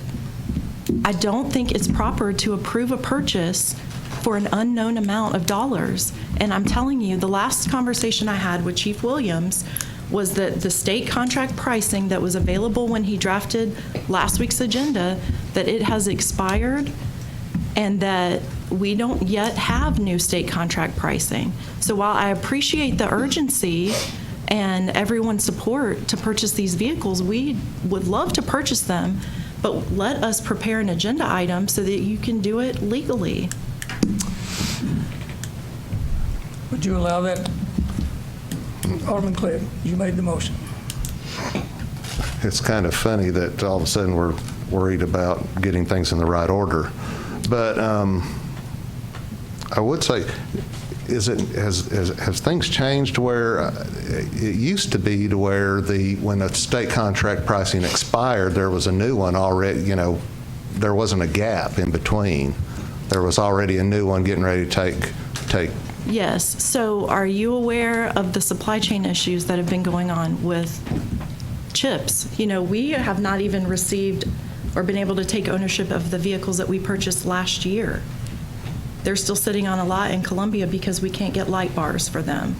So this is not a typical state contract timing, but because they cannot get vehicles, they are talking about, and the cost of vehicles has increased so much that dealerships are not honoring the current state contract pricing, and the states approved them to go after new bids. So we don't even know if they would have honored the state contract pricing on the other No, ones Ford of before. Murfreesboro provided this quote and they would honor it. Okay. But it had an expiration date on it. Well, I guess I would have to amend my motion then to, so you're saying there is no state contract pricing currently? They don't have a state contract pricing? I'm not sure that it's available yet. My understanding is it was being opened for bids again. Okay, that is odd. Isn't it? They've always had it to where you never run out of state contract. But yeah, I mean, I can see there's a lot of odd things happening now. So I guess I'd amend my motion to bring it back next board meeting if there's state contract pricing available. And Is that a motion to postpone?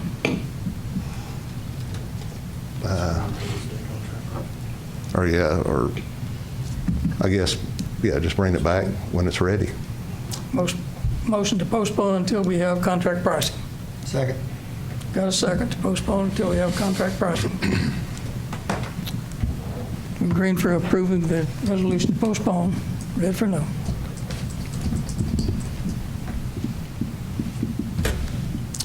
Resolution to postpone passes 7-0.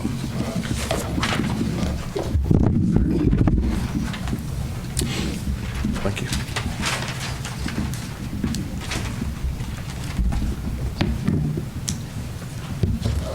And the last thing that I have on my agenda tonight is for the tree board appointments. I guess I need a motion for me to appoint tree board. Move to approve. Move approve from Dunn, seconded by Barry. Seconded by Hallmark. Well, First. I have an objection based on the code of ethics and treating each other with respect, given the comments that were made tonight. I would like to make a motion to amend to remove Ashley Shockley from consideration based on her commentary at the board and being out of order, and violations of the code of ethics as I was read earlier. Second.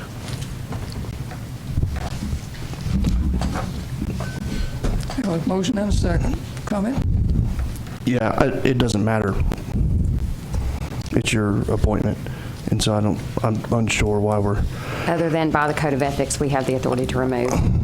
The mayor has the authority. So I am unclear as to why we're having this conversation and amending to take people on or off, because it is 100% your decision, and it is 100% your decision to remove somebody. And so I don't know how you end this. Well,